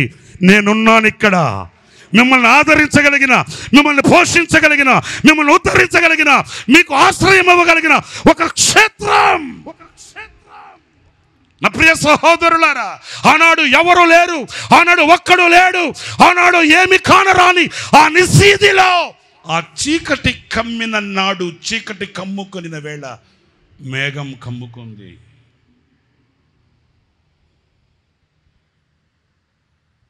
ఆ చీకటిలో ఒక స్వరమే వినబడింది. ఆ ఒక్క స్వరం ఈరోజు ప్రపంచమంతా వినబడుతుంది. హల్లెలూయా. వింతలు కొలిపిన గొంతు. ఎవరిది ఈ గొంతు అని అడగరని నాకు తెలుసు. ఆ కృప కలిగిన గొంతు ఈనాటికి నీ ప్రపంచాన్ని తట్టి లేపుతుంది. ఇది ఒక ప్రభంజనం. హల్లెలూయా. రాబోవు దినాలలో ప్రపంచాన్ని కమ్మబోతున్న అగ్ని జ్వాల వంటి పరిచర్య ధర్మం. ఇదిగో ఆ చీకటి కమ్మిన నాడు, మబ్బు కమ్మిన నాడు. ప్రియులరా, నిరీక్షణను గుండెల్లో పెట్టుకొని చావైనా రేవైనా ఆనుకుని ఉన్నాను నీ మీదే. బ్రతికితే నీ కొరకు, చావైతే నీ కొరకు అని ఆయన పాదాలు పట్టుకున్న పాదాలని విడవకుండా, అదిగో నేను చెప్తున్నాను కదా, పిలిచిన దేవుడు నమ్మదగినవాడు, పిలిచినవాడు నా ప్రియుడు, పిలిచినవాడు చెయ్యి విడువడు. ప్రియులరా, చూడండి, ఒక మాట చెప్తాను. అద్దం పగిలితే శబ్దం వస్తుందండి. హలో, అద్దం పగిలితే శబ్దం వస్తుంది, కానీ గుండె పగిలితే నిశ్శబ్దం అయిపోద్ది. వేదన కలిగితే, బాధ కలిగితే మనసులో ఉన్న మనుషులకు చెప్పుకోగలుగుతాం, కానీ మనసులో ఉన్న మనుషులే గాయాన్ని రేపితే ఇంకెవరికి చెప్పుకుంటామండి.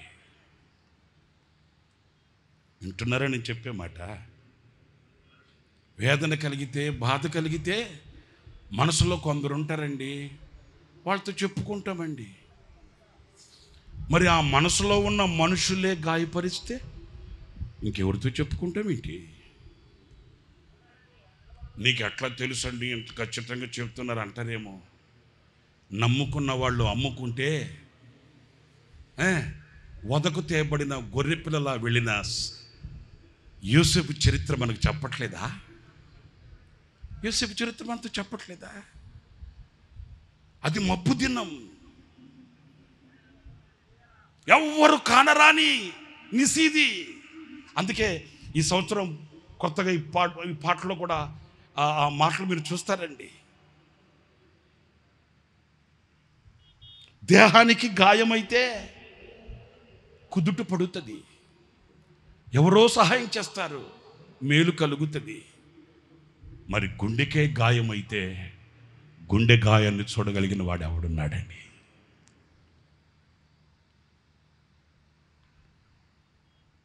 ఆ గుండెకు కలిగిన గాయమే ఒక గేయం. ఆ గేయమే ఈ సంవత్సరానికి మనందరికీ ఒక పాఠం.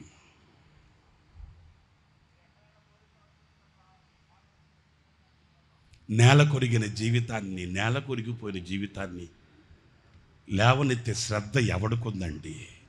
ఫలించే చెట్లకు వెళ్ళి ఫలాలు చూస్తారు, కానీ వాలిపోయిన మొక్కను పట్టించుకునే నాదుడు ఎవడున్నాడండి? నీడనివ్వగలిగిన, ఆదరణనివ్వగలిగిన, ఆనందాన్ని ఇవ్వగలిగిన చెట్టు నీడకెళ్ళి విశ్రాంతి కోరుతారు, కానీ నేల కొరిగిపోయిన దానిని లేవనెత్తగలిగిన శక్తి ఎవడుకుందండి? నా ప్రియ సహోదరులారా, ఆ మబ్బు కలిగిన నాడంట ఒక్క మాట చెప్పి నేను మరి శ్రేష్టమైన ఇంకొక మాట కూడా చెప్తాను. ఆ కారు మబ్బు కమ్మేసింది, ఏం దారి తెలియట్లే, ఎవరో వస్తారన్న నిరీక్షణ కూడా కలగట్లే, నాకు ఇంతమంది అంతమంది ఉన్నారన్న ఆదరణ కూడా ఉండట్లే. కమ్మిన చీకటి అలాంటిది, సూర్యుడు కనిపించట్లేదు, సూర్యకాంతి ప్రకాశించట్లేదు. మీకో మాట చెప్పాలి ఈ సందర్భంలో. ఈ ఊరి పేరేంటి చెప్పరేంటి? అయ్య బాబు, నాకు వినబడేటట్లు చెప్పండి స్వామి. ఈ ఊరి పేరేంటి? లే, మళ్ళా చెప్పండి. లే మళ్ళీ అంటే లే మళ్ళీ, లే మళ్ళీ అంటే అర్థం ఏంటి? మరలా లగరా బాబు అనే కదా. ఒకసారి లేచింది ఒక ప్రపంచనం, ప్రపంచాన్ని చుట్టొచ్చేసింది ఒక ప్రపంచనం. స్తోత్రం కలుగును గాక. ఇక రెండవసారి లేస్తుంది మరొక ప్రపంచనం. స్తోత్రం కలుగు గాక. మన పరిభాషలో చెప్పనా వద్దండి? ఒకసారి కొడితే బాల్ 6 వెళ్ళింది, ఈసారి బాల్ కొడితే బౌండరీ దాటిపోద్ది. ఇది లే మళ్ళీ. స్తోత్రం కలుగు గాక. హల్లెలూయా. ఒకసారి కొడితే 6 వెళ్ళిందా, ఈసారి కొడితే బౌండరీలు దాటిపోతాయి. ఒకవేళ మీలో కొంతమంది అబ్బో అంటారేమో, ఇంత నిరీక్షణతో చెప్తున్నానంటే, బ్యాటింగ్ చేసేది నా యేసయ్య. కొట్టాడు.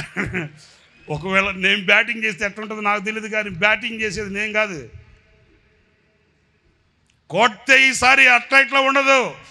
ఆయుష్ ఉండాలే కానీ, క్షేమం ఉండాలే కానీ, భూతల మీద పాదాలు మోపగలగాలి కానీ, ఈ ప్రపంచనాన్ని, హోసన్న విజయ పతాకాన్ని ఏ స్థితిలో ప్రభు ఉంచబోతున్నాడో ఆనాడు మనం మాట్లాడుకోవాలి. స్తోత్రం కలుగుగాక. హల్లెలూయా. ఈ సంవత్సరం టైటిల్ సాంగ్, ఈ సంవత్సరం మొట్టమొదటి పాటలో ఒక మాట మీరు చూశారు. ఏంటది? జయ జయ సంకేతమా. మాట్లాడరేంటి మీరు? జయ సంకేతమా, దయాక్షేత్రమా, జయ సంకేతమా. అసలు జయం అంటే ఏంటి చెప్పండి? హోసన్న.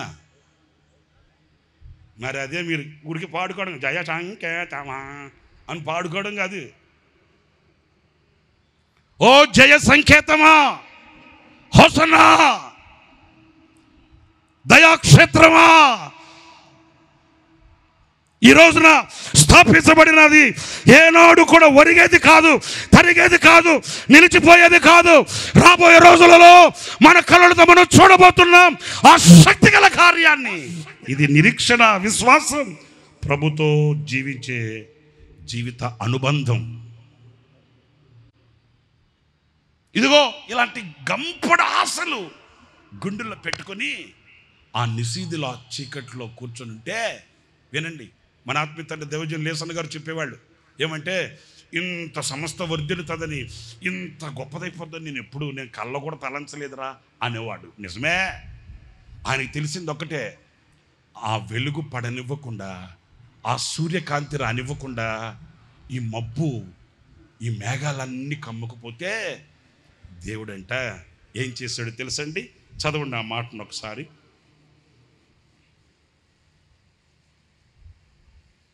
యోబు గ్రంథం 37వ అధ్యాయం, యోబు గ్రంథం 37వ అధ్యాయం 21వ వాక్యం చదువుతారండి. ఉన్నతమైన మేఘములలో ప్రకాశించు ఎండ ఇప్పుడు కనబడకున్నను, గాలి మేఘములను ఈ వాక్యాన్ని వినండి. ఇప్పుడు కనబడట్లా ఎండ, ఇప్పుడు చీకటి అలుముకొంది, చీకటి మనల్ని కమ్ముకొంది. అయితే గాలి మేఘములను పోగొట్టి దానిని తేటగా కనపరుచును. గట్టిగా చప్పట్లు కొడతారా? గట్టిగా ప్రభువుకు మహిమ కలిగేటట్లు చప్పట్లు కొట్టండి. స్తోత్రం, హల్లెలూయా. ఒక గాలి వస్తుందంట. దేనికి గాలి వచ్చింది అంటే, కొంపలు కూల్చడానికి కాదు, హాని కలిగించడానికి కాదు, లేకపోతే ఏదో మనకు ఒక విపత్తుని, ఆపదని తీసుకొని రావడానికి కాదు. ఈ గాలి దేని కొరకోనంటే, ఆ నీతి సూర్యుడైన యేసు క్రీస్తు యొక్క నీతి కిరణాలు నీ మీద పడనివ్వకుండా ఆటంకంగా ఉన్న ప్రతి మేఘాన్ని పారద్రోలి ఆ వెలుగును నీకు తేట తెల్లగా చూపడానికి. స్తోత్ర, హల్లెలూయా, హల్లెలూయా. తేట తెల్లగా ఆ కమ్మిన మేఘాలు, ఆ కమ్ముకొని చీకటి, అవాంతరాలు, అభ్యంతరాలు ఏమయ్యాయో తెలియదండి. అంత శక్తి కలిగిన సూర్యకిరణాలని మనకు మరుగు చేసేసిన మేఘాలు. వింటున్నారండి? మనకు ఎంతో స్తోమత ఉంటుంది, మనకెంతో సామర్థ్యత ఉంటుంది, మనకెంతో బలము, ధనము, జనము ఉంటుంది. కానీ నిస్సహాయపు పరిస్థితులలో నిశీదులో నిలిచిపోయినట్లుగా ఒంటరిగా మిగిలిపోయిన దినాలు మనకు తటస్థిస్తాయండి. మనకున్న బలము, ధనము, జనము ఎవరు కూడా ఏమీ చేయలేరండి. కానీ నిన్ను కమ్మిన మేఘాలు, నిన్ను కమ్మిన చీకటి పోవాలంటే ఒక గాలి రావాలండి. స్తోత్రం చెప్తారా గట్టిగాను? ఏం రావాలండి? గాలి. ఆ గాలి వచ్చి ఏం చేసిందో తెలుసా? ఈ కమ్మిన మేఘాలని ఈడ్చి కొట్టిందేమో. ఇప్పుడు ఆనాడు కమ్మిన మేఘాలు భూతద్దం పెట్టి వెతికిన అడ్రస్ లేవు, మెడ్రస్కి వెళ్ళిపోయినాయేమో నాకు తెలియదు. స్తోత్రం చెప్పండి, హల్లెలూయా. నేను మాట మీతో చెప్పనా? ఒకవేళ ఈరోజు నీవు చీకట్లో ఉన్నావేమో సహోదరుడా, ఒకవేళ చీకట్లో ఉన్నావేమో సహోదరి, పిండబడి నలగగొట్టబడుతున్నట్లుగా ఆదరణ కోల్పోయి ఆనందానికి దూరమైపోయి, ఒకవేళ నీవే ఒంటరిగా బిక్కుమంటూ ఒకవేళ చీకట్లో ఉన్నావేమో, నీవు కంగారు పడాల్సిన అవసరం లేదు. ఈ రాత్రి నువ్వు ప్రభుతో మాట్లాడు. ఈ గుడారాల పండుగ చివరి రాత్రి నా దేవుడు నీ కొరకు ఒక గాలిని పంపబోతున్నాడు. నా దేవుడు ధనాగారంలో నుంచి ఓ గాలిని నీ కొరకై ఆయన పంపబోతున్నాడు. ఆయన పంపే ఆ ధనాగారంలో నుంచి వచ్చిన ఆ గాలి నీకు చీకటిని కలిగించిన, చేదుని ముట్టు చెప్పిన ఆ మేఘాల్ని తరిమి కొడుతుంది. ఈ ఆటంకంగా ఉన్న మేఘం ఇక నీ కంటికి కనబడదు. ఆ ప్రకాశమానమైనటువంటి ఆ సూర్యకాంతిని నువ్వు కళ్ళతో చూడగలుగుతావు. ఆనందగానాలతో నువ్వు ప్రభు కొరకే స్వరమెత్తి పాడుతూ ఆనందిస్తూ నీ గమ్యానికి నువ్వు చేరుకోగలుగుతావు. హల్లెలూయా. ఒకవేళ ఏ బాధ చేత నీ గుండె విసిగిపోయి ఉందో, కుటుంబ సమస్యలా, వ్యక్తిగత అనుభవాలా, లేకపోతే వ్యాపారమా, చేతి పనులా, ఉద్యోగమా, చదువుల రంగమా, ఏ విషయంలోనైనా ఒకవేళ నీవు చీకటిలో ఉన్నట్లుగా మబ్బు కమ్మిన అనుభవాలలో ఉన్నట్లుగా ఉంటే, ఇదిగో మీకు ఒకటే నిరీక్షణకు ఆస్పాదం. మరలా రిపీట్ చేస్తాను, మీరు విశ్వసించడానికి నిరీక్షణ ఆస్పాదం ఒక్కటే. ఈ జనసంద్రాన్ని చూడండి, ఈ జనసంద్రాన్ని చూడండి. మేఘాలను మాయం చేసి, మేఘాలను పారద్రోలి, ఆ సూర్య కాంతిని ప్రకాశింపచేసి ఇంత దీవెనకరమైన వర్షాన్ని కురిపించి పంటను పండించిన ఆ సర్వశక్తి గల దేవుడే నీవు నమ్మిన దేవుడు, నీవు ఆరాధించుచున్న దేవుడు, నీవు కొలిచే దేవుడు, నీవు చేతి దేవుడు, దండం పెట్టే దేవుడు. ఈ రాత్రి ప్రభువా, ఆనాడు మా పితరులకు చేశావు, ఇదిగో ఆనాడు మా ఆత్మీయ తండ్రి బ్రతుకులలో నీవు అలాంటి అద్భుతాలు చేశావు. ఈ రాత్రి నేను కోరుకుంటున్నానని, రాత్రి నువ్వు కోరుకోగలిగితే నిశ్చయముగా మబ్బు తొలగిపోతుంది, వెలుగు నీ మీద ఉదయిస్తుంది, నీ బ్రతుకు ప్రకాశమానంగా ఉంటుంది. మీకు 3 విషయాలు చెప్తూ వచ్చాను. ఎందుకు గాలిని సృష్టించాడు, ఎందుకు గాలిని విసరచేస్తాడు, ఎందుకు గాలిని తన ధనాగారంలో పెట్టుకుని ఉన్నాడు. మొదటిది చెప్పాను, శత్రువుని హతమార్చడానికి. 2, నీ అవసరతలు తీర్చడానికి. 3, ఏం చెప్పాను, శోధనను తప్పించడానికి. ఇంకొక మాట కూడా నేను మీతో చెప్తాను. అదేంటంటే, పరిశుద్ధ గ్రంథంలో మనం చదువుతాము. అది యేసుక్రీస్తు ఆయన ఆరోహణమై వెళుతున్న సమయం అండి. అందరు జాగ్రత్తగా వినాలి, నా వైపు చూడాలి. ఆయన ఆరోహణమై వెళుతున్నప్పుడు ఆ క్షణాన ఆశ్చర్యంగా చూస్తున్నారు శిష్యులంతా. దేవదూత వచ్చింది, ఓ గలిలయ మనుషులారా, ఎందుకు మీరు ఆశ్చర్యపడుతున్నారు? ఇప్పుడు మీ మధ్యలో నుంచి కొనుపోబడుతున్న ఈయనే మరలా మీ కొరకు వస్తాడు, అధైర్యపడకండి అనే ధైర్యాన్ని వాళ్ళు ఆలకించారండి. అయితే ఇప్పుడు నేను మీతో చెప్పాలనుకున్న మాట ఏంటంటే, ఆయన ఆరోహణమై వెళుతూ ఏం చెప్పాడు? ఇదిగో మీరు యెరూషలేములోనికి వెళ్ళి మీరు వాగ్దానము చేయబడిన ఆ ఆత్మను పొందే అంతవరకు, తండ్రి యొద్ద నుంచి వచ్చే ఆ అభిషేకాన్ని పొందే అంతవరకు మీరు యెరూషలేమును విడువక కనిపెట్టి ప్రార్థన చేయండి. కడగబడ్డారని, పవిత్రపరచబడ్డారని, లేకపోతే సన్మార్గములో నడిచాము, ధర్మకార్యాలు చేస్తున్నాము, దానాలు చేస్తున్నాము, శిలేంద్రాలు కట్టించాము, సత్రాలు కట్టించామనే సంతోషం కాదు. మీరు యెరూషలేముకు వెళ్ళి పైనుంచి శక్తి పొందే అంతవరకు కూడా మీరు కనిపెట్టి ప్రార్థన చేయండి. ఏం చేయాలంటండి? అందరు చెప్పండి. కనిపెట్టి ప్రార్థన చేయండి. మీకు శక్తి కావాలి. మీరు యూదయ, సమరయ, గలిలయ ప్రాంతాలలో నా కొరకై మీరు సాక్షిగా ఉండాలంటే మీకు శక్తి కావాలి. ఈనాడు మీరు పొందుకున్న శక్తి కాదు, ఈనాడు మీకున్న మనస్సు కాదు, ఈనాడు మీరు నడిచే మార్గం మాత్రమే కాదు, సర్వసత్యంలోనికి వెళ్ళాలి. మీకు శక్తి కావాలి. అందుచేత మీరు యెరూషలేముకు వెళ్ళి కనిపెట్టి ప్రార్థన చేయండి, పైనుంచి శక్తి పొందేంత వరకు అని ఆయన ఆజ్ఞాపించాడు. స్తోత్రం చెప్పండి. ఎవరు చెప్పారు ఈ మాట? ప్రభువు చెప్పాడు. సరేనండి, ఈ చరిత్ర మనందరికీ బాగా తెలుసు కనుక ఒక మాట చెప్తాను.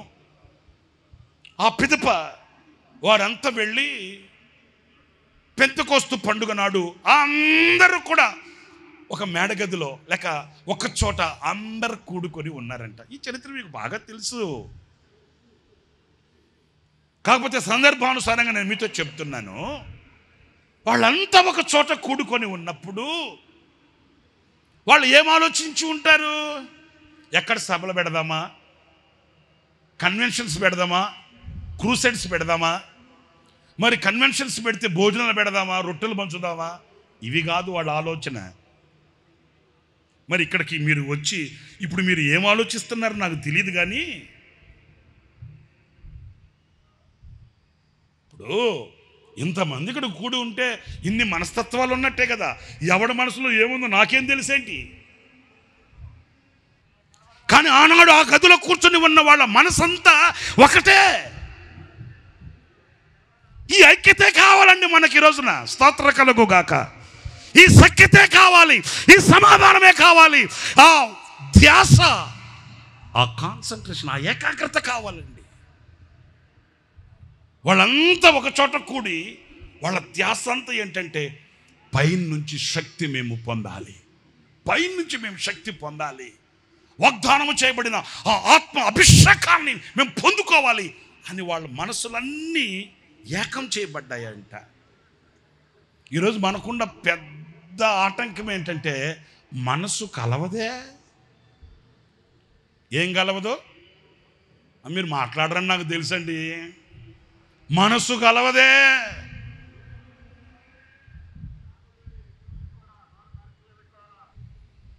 ఒకవేళ నలుగురు ఒక పని చేస్తున్నా ఆ నలుగురులో ఐదో వాడు ఆ నలుగురు చేసే పనిని విమర్శించేవాడే కానీ సహకరించేవాడు కాడే.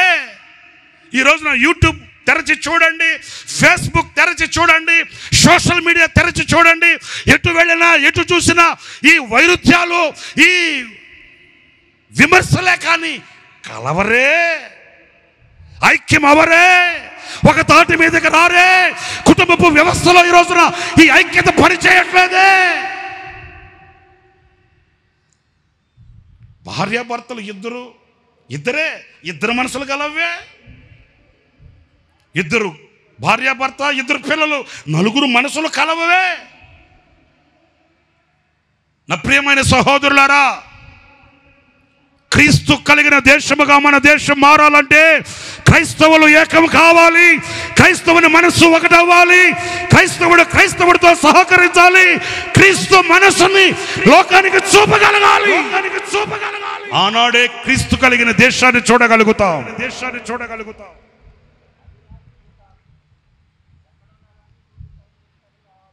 దేశాన్ని మార్చాలనే ముందు నేను మారాలి అనే ప్రశ్న మనకు కలగాలి. ప్రపంచాన్ని మార్చాలి అనుకున్న నాడు నేను మారాలి అనే ఆలోచన మనకు కలగాలి. నా ప్రభువుని ప్రకటించాలి అనే నాడు నేను ప్రభువుకి పత్రికను కావాలి అనే ఆలోచన కావాలి. ఆత్మ కలిగించు ఐక్యత లేకుండా అడుగు వేయలేం. ఆత్మ కలిగించు ఐక్యత లేకుండా శక్తిని పొందలేం. ఆత్మ కలిగించు ఐక్యతను పొందకుండా లోకానికి క్రీస్తుని చూపలేం, చాటలేం, క్రీస్తు కొరకు నిలవలేము. ఆది అపోస్తులు పరిచర్య చేశారు, ఒకదాటిగా చేశారు. క్రీస్తుకి సంఘానికి పత్రికలై సంఘానికి పునాదులుగా మార్చబడ్డారు. వింటున్నారా? తిట్టుకుంటున్నారా? నా ప్రియ సహోదరులారా, ఈ రోజున కుటుంబాలలో అనైక్యత, సంఘాలలో అనైక్యత, సేవకులలో అనైక్యత, ఈ రోజున క్రైస్తవులలో అనైక్యత సాతాను యొక్క ఆయుధం. ఎందుకంటే సాతానుకు తెలుసు వీళ్ళు ఐక్యపరచబడితే శక్తివంతులు అవుతారు. సాతానుకు తెలుసు. Note it. భార్యాభర్తలు మీరిద్దరు కలిస్తే దేవుని శక్తిని, మీ మనస్సులు కలిస్తే దేవుని శక్తిని మీ కుటుంబంలో చూపగలుగుతారు. వ్యవస్థలో క్రైస్తవుడు కలిసి దేశం కొరకు, రాష్ట్రం కొరకు, పల్లె కొరకు, పట్టణం కొరకు కన్నీళ్లు కార్చే ప్రార్థన వీరుడు కాగలిగితే క్రైస్తవుడు శక్తి పొందుతాడు, సృష్టిని శాసించగలిగిన వీరుడవుతాడు. సాతానికి తెలుసు. అందుకే వాడు ఏం చేస్తాడు? అనైక్యతను సృష్టిస్తాడు. వాడు మనల్ని కొట్టలేక, వాడు మనల్ని ఏం చేయలేక మనస్సులు చెరుపుతాడు.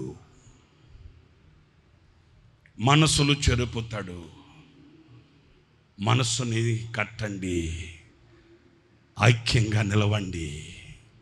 వారందరూ ఒకచోట కూడుకొని ఉన్నప్పుడు మీకు బాగా తెలుసు.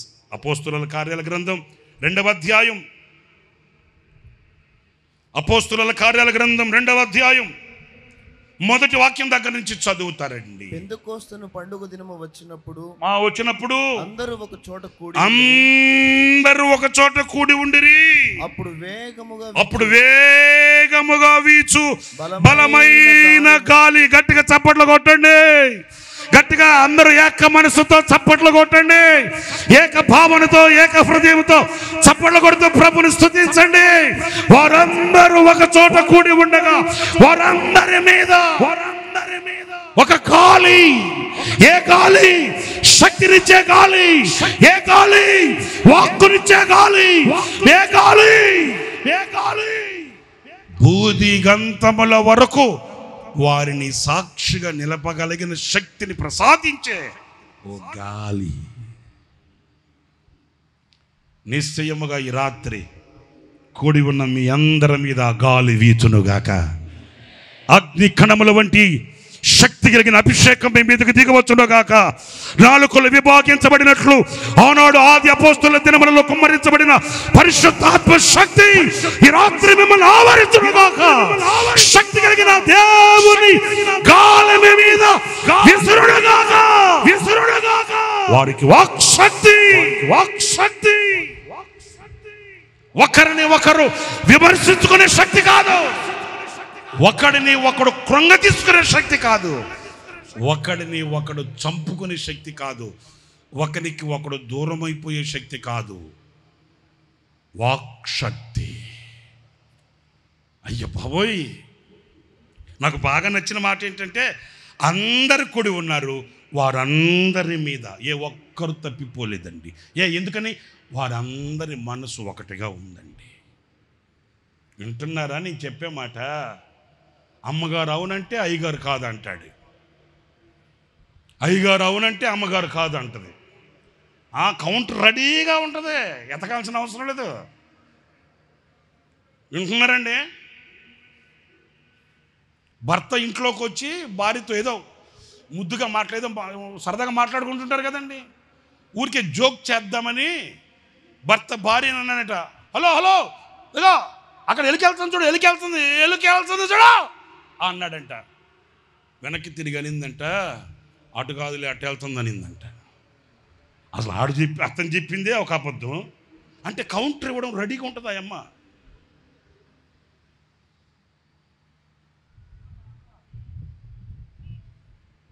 భర్త అన్నాడంటే భార్యతో, ఏదో ఒక గేదె దూడ, గేదె దూడ రెండు వాకిటి దగ్గర నిలబడి ఉంటే సరదాగా భార్యతో అన్నాడట, ఇదిగో మీ అమ్మగారు మీ నాన్నగారు వచ్చిన చూడు అన్నాడట.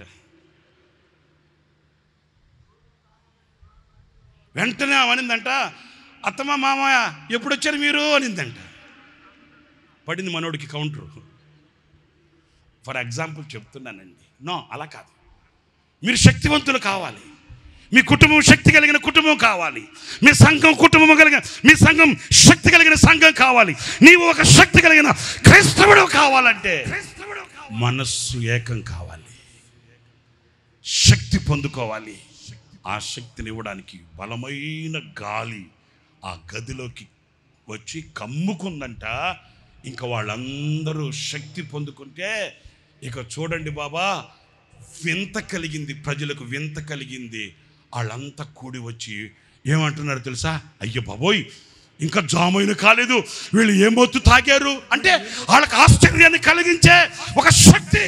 ఈ రాత్రి నిశ్చయముగా నా దేవుడు ఆ పరిశుద్ధాత్మ శక్తిని ఆనాడు ఆది అపోస్తలుల దినములలో కుమ్మరించిన ఆ శక్తి కలిగిన అగ్ని అభిషేకాన్ని నిశ్చయముగా మీ అందరికీ అపరిమితముగా నా దేవుడు అనుగ్రహించును గాక. ఒక్కొక్కరిని ఆయన దర్శించును గాక. ఒక్కొక్కరి మీద ఆయన కాలి విసురును గాక. శక్తి కలిగిన అభిషేకం నిశ్చయముగా నా దేవుడు మీ ఒక్కొక్కరికి అనుగ్రహించును గాక. ఆమేన్ చెప్పండి. అందరూ ఆశించిన వాళ్ళందరూ ఆమేన్ చెప్పండి. ఆశించిన వాళ్ళందరూ కోరుకోండి. ఆశించిన వాళ్ళందరూ ప్రార్థించండి. అలాగే కళ్ళు మూయండి, అలాగే చేతులెత్తండి. ప్రభువా నీ శక్తితో నింపు, నీ అపరిమితమైన శక్తితో నింపు. అగ్నితో నన్ను కాల్చు, అభిషేకించు, నన్ను అభిషేకించు, అభిషేకించు. అడగండి, నోరు తెరిచి అడగండి ప్రభువుని. నోరు తెరిచి అడగండి. ఆనాడు ఆ గదిలో నుంచి ప్రవేశించిన పరిశుద్ధాత్మ శక్తి, ఆనాడు గదిలో ప్రవేశించిన ఆ గాలి నిశ్చయముగా నీ మీద విసురునుగాక. నిశ్చయముగా నా దేవుని శక్తి ఆవరించునుగాక. ఏ ఒక్కరిని దాటిపోడు నా దేవుడు, ఏ ఒక్కరిని దాటిపోడు. అడగాలి. నోరు తెరు, నోరు తెరు. ప్రభు ప్రభు ప్రభు ప్రభు శక్తితో నింపు, నింపు, నింపండి, నింపండి. హల్లెలూయా. ఓ బలమైన గాలి, ఓ బలమైన గాలిని దేవుడు మన మీద ఆయన విసరింప చేయుచున్నాడు. అడగాలి. ఒక బలమైన గాలి నీ మీద వీచబోతుంది. అడగండి ప్రభువుని. బలమైన గాలి నీ మీద గుమ్మరించబడబోతుంది. అడగండి ప్రభువుని. బలమైన గాలి నీ మీద వీచబోతుంది. శక్తి కలుగుగాక, శక్తి కలుగుగాక. ప్రార్థన చేయండి. అగ్ని కనబడవాలి, శత్రువులందరినీ చెదరగొట్టే గాలి. హల్లెలూయా. ఈ అక్కరల అవసరాలన్నిటిని తీర్చగలిగే ఇనువాని మీద విసరణ, ఇనువాని మీద విసరణ. నిలే, నిలే, నిలే, నిలే.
ఆత్మతో నింపండి యేసయ్యా.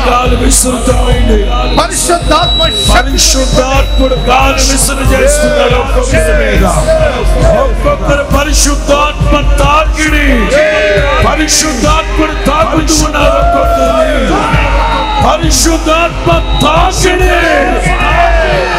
ప్రాణాత్మలు పులకించాలి.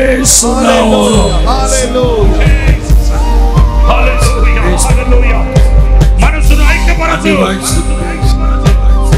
మనసును ఐక్యపరచు, ఐక్యపరచండి. పరిశుద్ధాత్మకు సహకరించు. చేతులెత్తి ప్రభువుని అడుగు.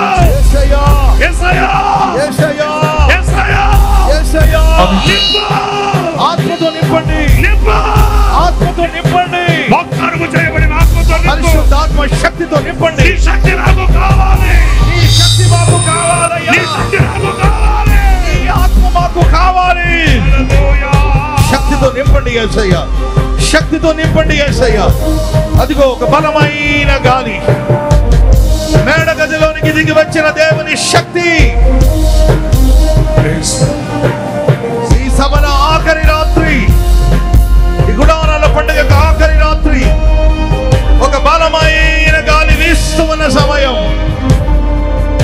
చప్పట్లు కొడుతూ పరిశుద్ధాత్మ శక్తి చేత నింపబడండి. ఆత్మశక్తిని పొందుకోండి, పొందుకోండి పరిశుద్ధాత్మ శక్తి. ఇప్పుడే పరిశుద్ధాత్మ శక్తిని పొందుకో. ఇప్పుడే పరిశుద్ధాత్మ శక్తి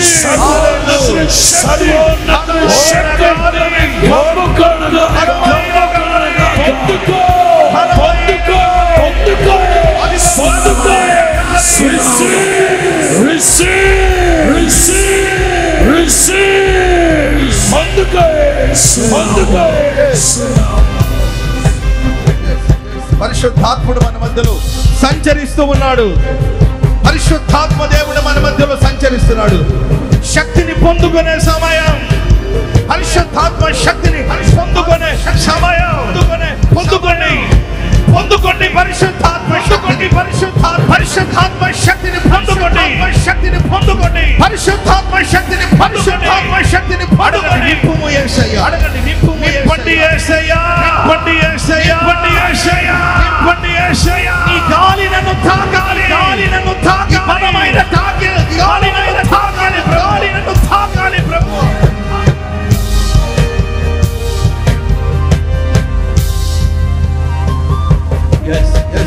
ఎవరు అనాలోచనగా ఉండదు, ఎవరు అనాలోచనగా ఉండదు. ఏక మనసుతో ప్రార్థించండి. అందరూ రెండు చేతులు చాపండి ప్రభు వైపు. ఏక మనసుతో అపోస్తలుకు దేవుడు కలిగించిన ఐక్యత, ఆది అపోస్తల రోజుల్లో సంఘానికి కలిగిన ఐక్యత ఈ గుడారాల పండుగలు దేవుడు మనకు కలిగిస్తూ ఉన్నాడు. ఆది అపోస్తల రోజుల్లో జరిగిన కార్యాలు ఈ గుడారాల పండుగలు ప్రభు జరిగించబోతూ ఉన్నాడు. ఒక్కొక్కరి మీదకి బలమైన ఆత్మ కుమ్మరించబడబోతున్న సమయం. మీ అందరి మీద పరిశుద్ధాత్మ గాలిని విసిరేటట్లుగా చేస్తున్నారు. ఆశ కలిగిన ప్రాణాలు తృప్తిపరిచే దేవుడు అడిగే ప్రతి ఒక్కరికి ఆత్మను అనుగ్రహిస్తానని చెప్పిన దేవుడు నిశ్చయముగా నీకు విరోధముగా లేచిన ప్రతి శత్రువుని ముంచివేసే గాలి, నీ అవసరాలు తీర్చే గాలి, నీ ప్రగతి పదాన్ని అడ్డుకుంటున్న శత్రువుల్ని వచ్చేసే, నీ అక్కలను తీర్చే గాలి, నీ అత్యవసరాలు, నిత్యావసరాలు తీర్చే గాలి. కారు చీకట్లు కమ్మేగా, గాఢాంధకారం కమ్మిందా, గురి కమ్మిలేక బాధపడుతున్నావా? నిశ్చయముగా చీకటిని పారద్రోలే గాలి, చీకటిని పారద్రోలే గాలి, ప్రకాశింపు చేసే గాలి, తేజోమయముగా తీర్చిదిద్దే గాలి, భూదిగంతాలలో నిన్ను సత్య సాక్షిగా నిలిపే గాలి, పరిశుద్ధాత్మ గాలి. అందరూ రెండు చేతుల పైకి, అందరూ రెండు చేతుల పైకి, హృదయంతర భాగపు గదులోతులు ఎరిగిన దేవుడు నీతోనే మాట్లాడి,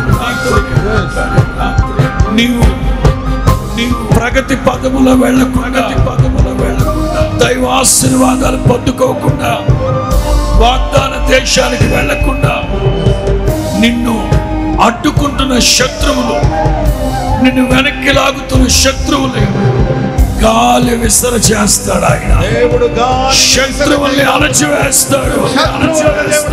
శత్రువులు ముంచేసిన గాలి, చాలని పరిస్థితి, అక్కరలు తీర్చబడక ఆకలి తప్పులతో ఉన్నావా? కనీస అవసరాలు కూడా తీర్చబడట్లేదా? ఎస్, గాలిని విసర చేయబోతున్నాడు ఆయన. నిన్ను పోషించే దేవుడు ఆయన. నీ అత్యవసరాలు, నిత్యావసరాలు తీర్చడానికి మహత్వమైన అసాధారణమైన కార్యాలు జరిగించబోతున్నాడు ఆయన.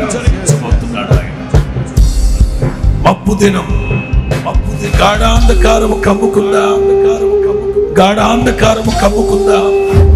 చిమ్మ చీకటి కెరటాలు ఎన్నో ఆవరించాయా? ఈ మబ్బుని ఎవరు తొలగిస్తారు? ఇది మనుషుల వలన కాదే. మనం ఆరాధిస్తున్న యేసయ్య సృష్టికర్త, ఆయనకు అసాధ్యమైనది ఏది లేదు. తగిన సమయంలో నీ కోసం గాలిని విసర చేసే దేవుడు ఆయన. ఒక్కొక్కరి జీవితాల్లో పట్టి పీడిస్తున్న చీకటి అంధకారం యేసు నామములో తొలగింప చేసే గాలిని బట్టి స్తోత్రం చెప్పుకోండి. నీ బ్రతుకు మిట్ట మధ్యాహ్నపు తేజస్సు వలె ప్రకాశించునుగాక. ఇక మీద నా దేవుని కొరకు మీరు తేజరిల్లబోతున్నారు. మీ కుటుంబాల్లో ఐక్యతను చెడగొడుతున్న చీకటేమో పరిశుద్ధాత్ముడు సమైక్య సునాదను వినిపించేటట్లుగా పరిశుద్ధాత్మ గాలిని విసర చేయబోతున్నాడు. భూదిగంతాల్లో నిన్ను సత్య సాక్షిగా నిలవబెట్టడానికి పరిశుద్ధాత్మ గాలి ఇప్పుడే అదిగో అదిగో అదిగో అదిగో సర్వోన్నతుని శక్తి, సర్వోన్నతుని శక్తి. అడగండి అడగండి అడగండి అడగండి అడగండి. పరిశుద్ధాత్ముడా, పరిశుద్ధాత్ముడా నాపై దిగిరండి, నాపై నా మీద దిగిరండి, నా మీద ఇప్పుడే దిగిరండి నాయన, ఇప్పుడే ఇప్పుడే దిగిరండి నాయన, ఇప్పుడే ఇప్పుడే దిగిరండి, దిగిరండి. పొందుకో పొందుకో పొందుకో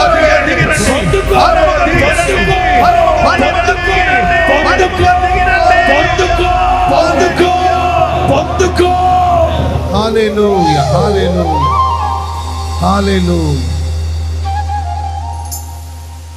ప్రార్థన. కుడి చేతిని పైకెత్తి తీర్మానం చేసుకోండి. ఈ రాత్రి ఒక బలమైన గాలి మిమ్మల్ని తాకబోతోంది. ఓ బలమైన కార్యాలు ప్రభు చేయబోతున్నాడు.